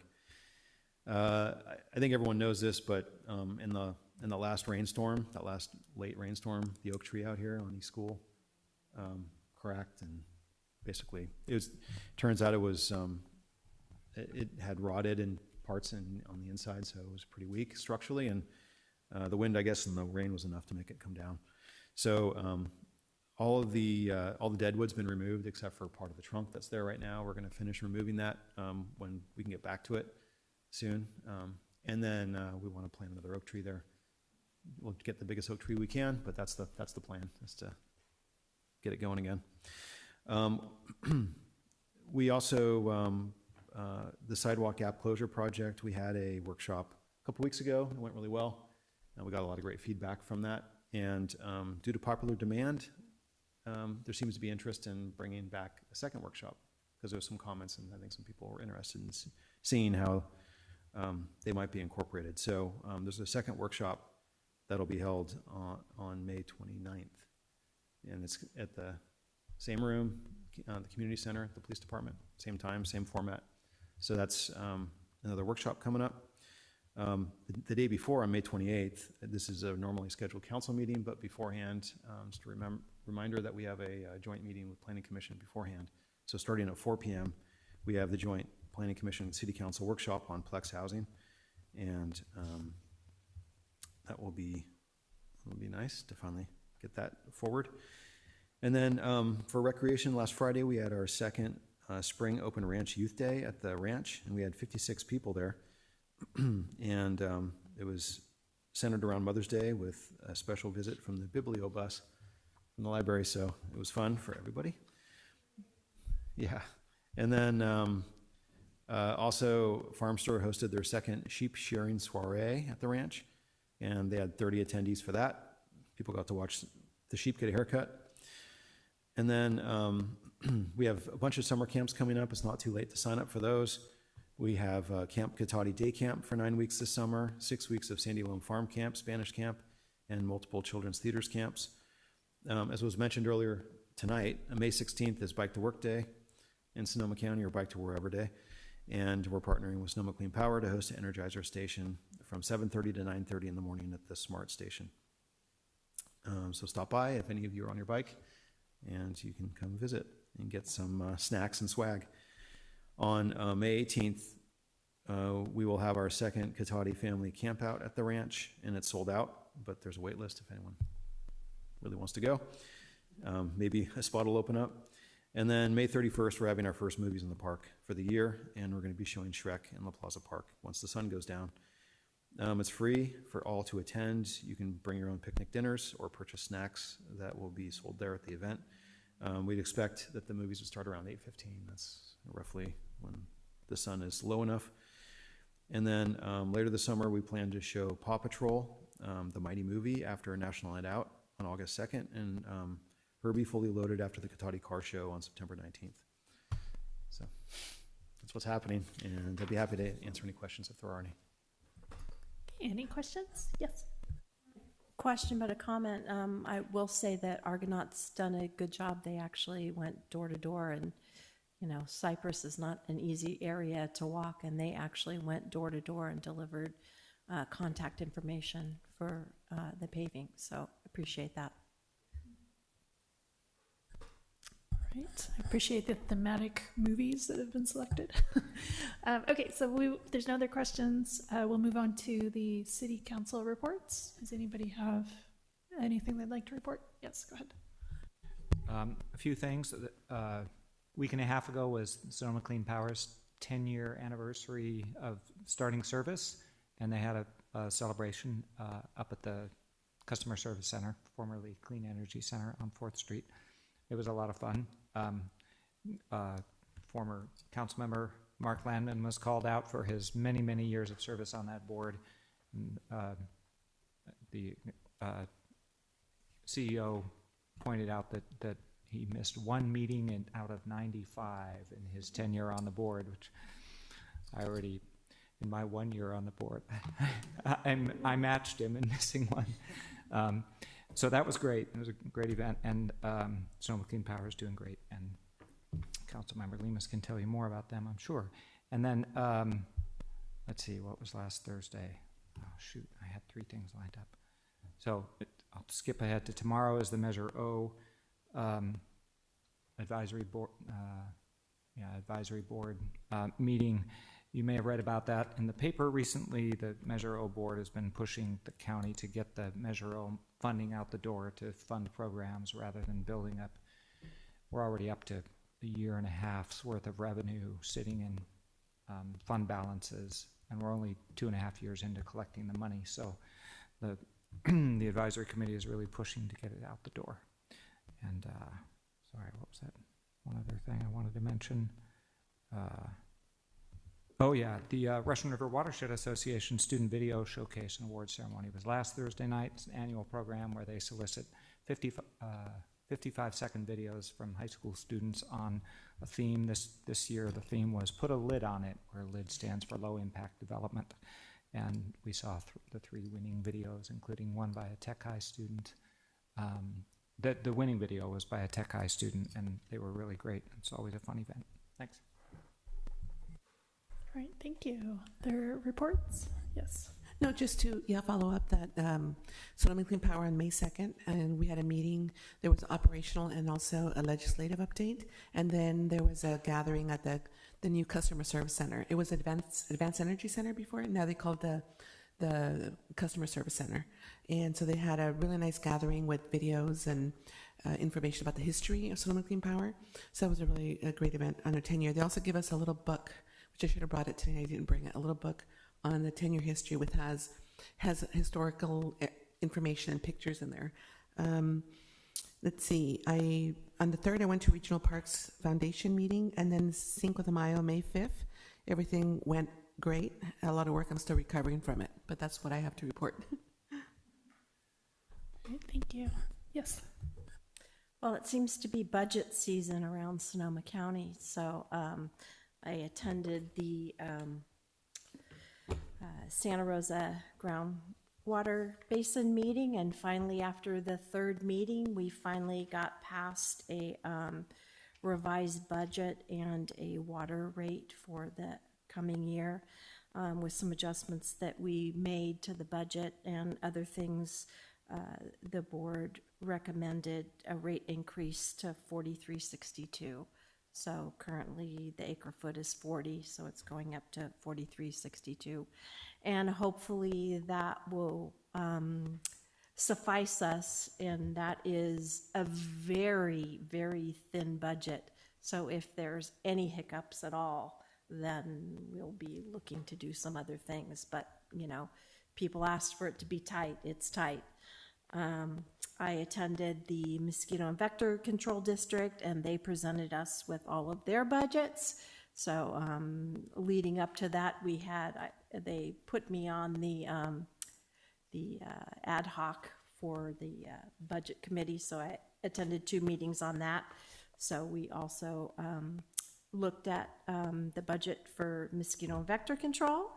And then lastly, SCTA, we looked at the 5 budgets for SCTA and RCPA yesterday. So I've been in budget world. I guess it's that time of year for everyone. So that's kind of all I have. I do want to remind people that Sunday is the Cotati Historical Society barbecue. So those of you that are interested in chicken, it's a good day. I know that some of us are probably volunteering, but that's all I have. All right, thank you. Yes. Okay, so I have 5 quick things. The first one was the All Library Advisory Board. It was like all the libraries across Sonoma County, so that was pretty cool. All the lab folks. And talking about budgets, but also a lot of procedural questions about how to best get feedback that we're getting from library goers to the library, and how we make that happen. It was really a great, it was really sort of like a strategic planning meeting. It was all day on Saturday.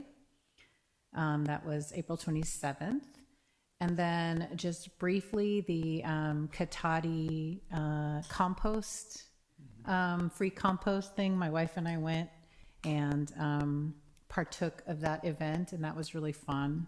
They had a really nice volunteer from the high school there helping people with the wheelbarrows and everything. It was a lot of fun.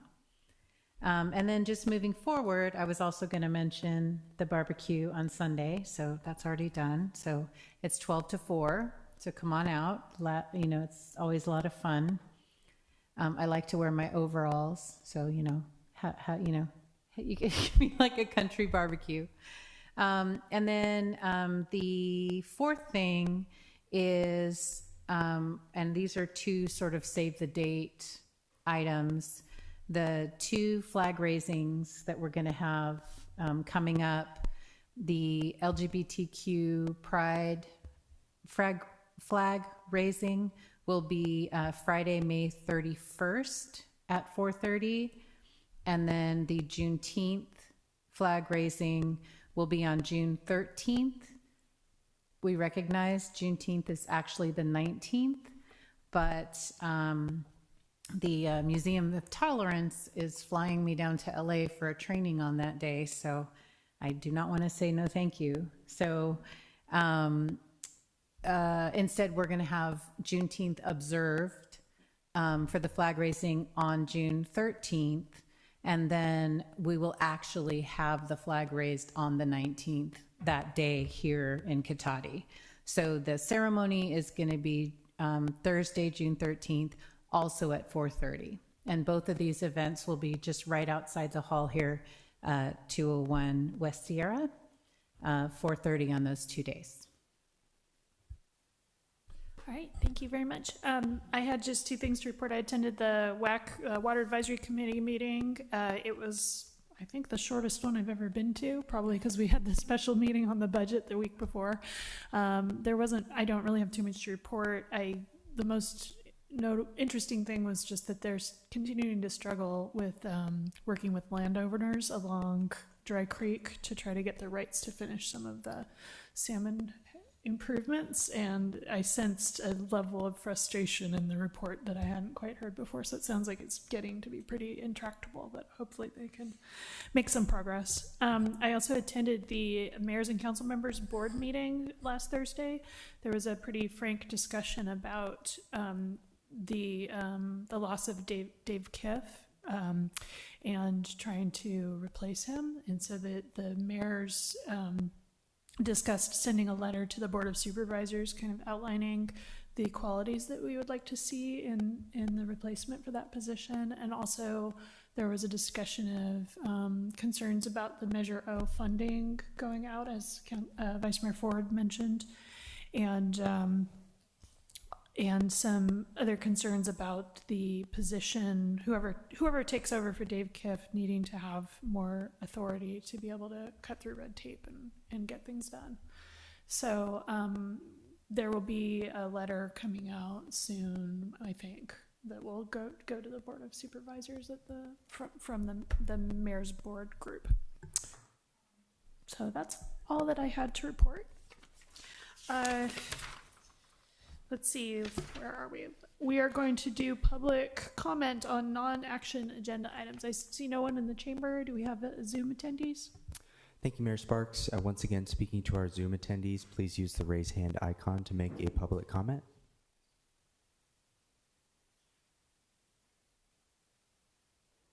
Mayor Sparks, that'll end public comment.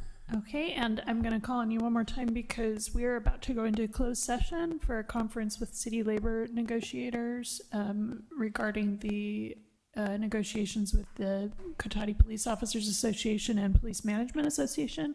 Can we open up the public comment one more time in case anyone online would like to speak about the closed session item? Yes, once again, Zoom attendees, please use the raise hand icon to make a public comment on the closed session topic. And once again, Mayor Sparks, that'll end public comment. Okay, thank you very much. We are going to reconvene in, let's do a 5-minute break. So 5 or 6 minutes, let's reconvene for closed session.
right. We have returned from closed session. There is nothing to report out from closed session. Was there any information received after the agenda was posted? Yes, thank you, Mayor Sparks. There was one public comment received for citizens' business. The commenter also made the comment in person here tonight, but that written comment was posted to the HTML agenda online and available here in print in the chamber tonight. Thank you. All right, thank you very much. We will adjourn the meeting now.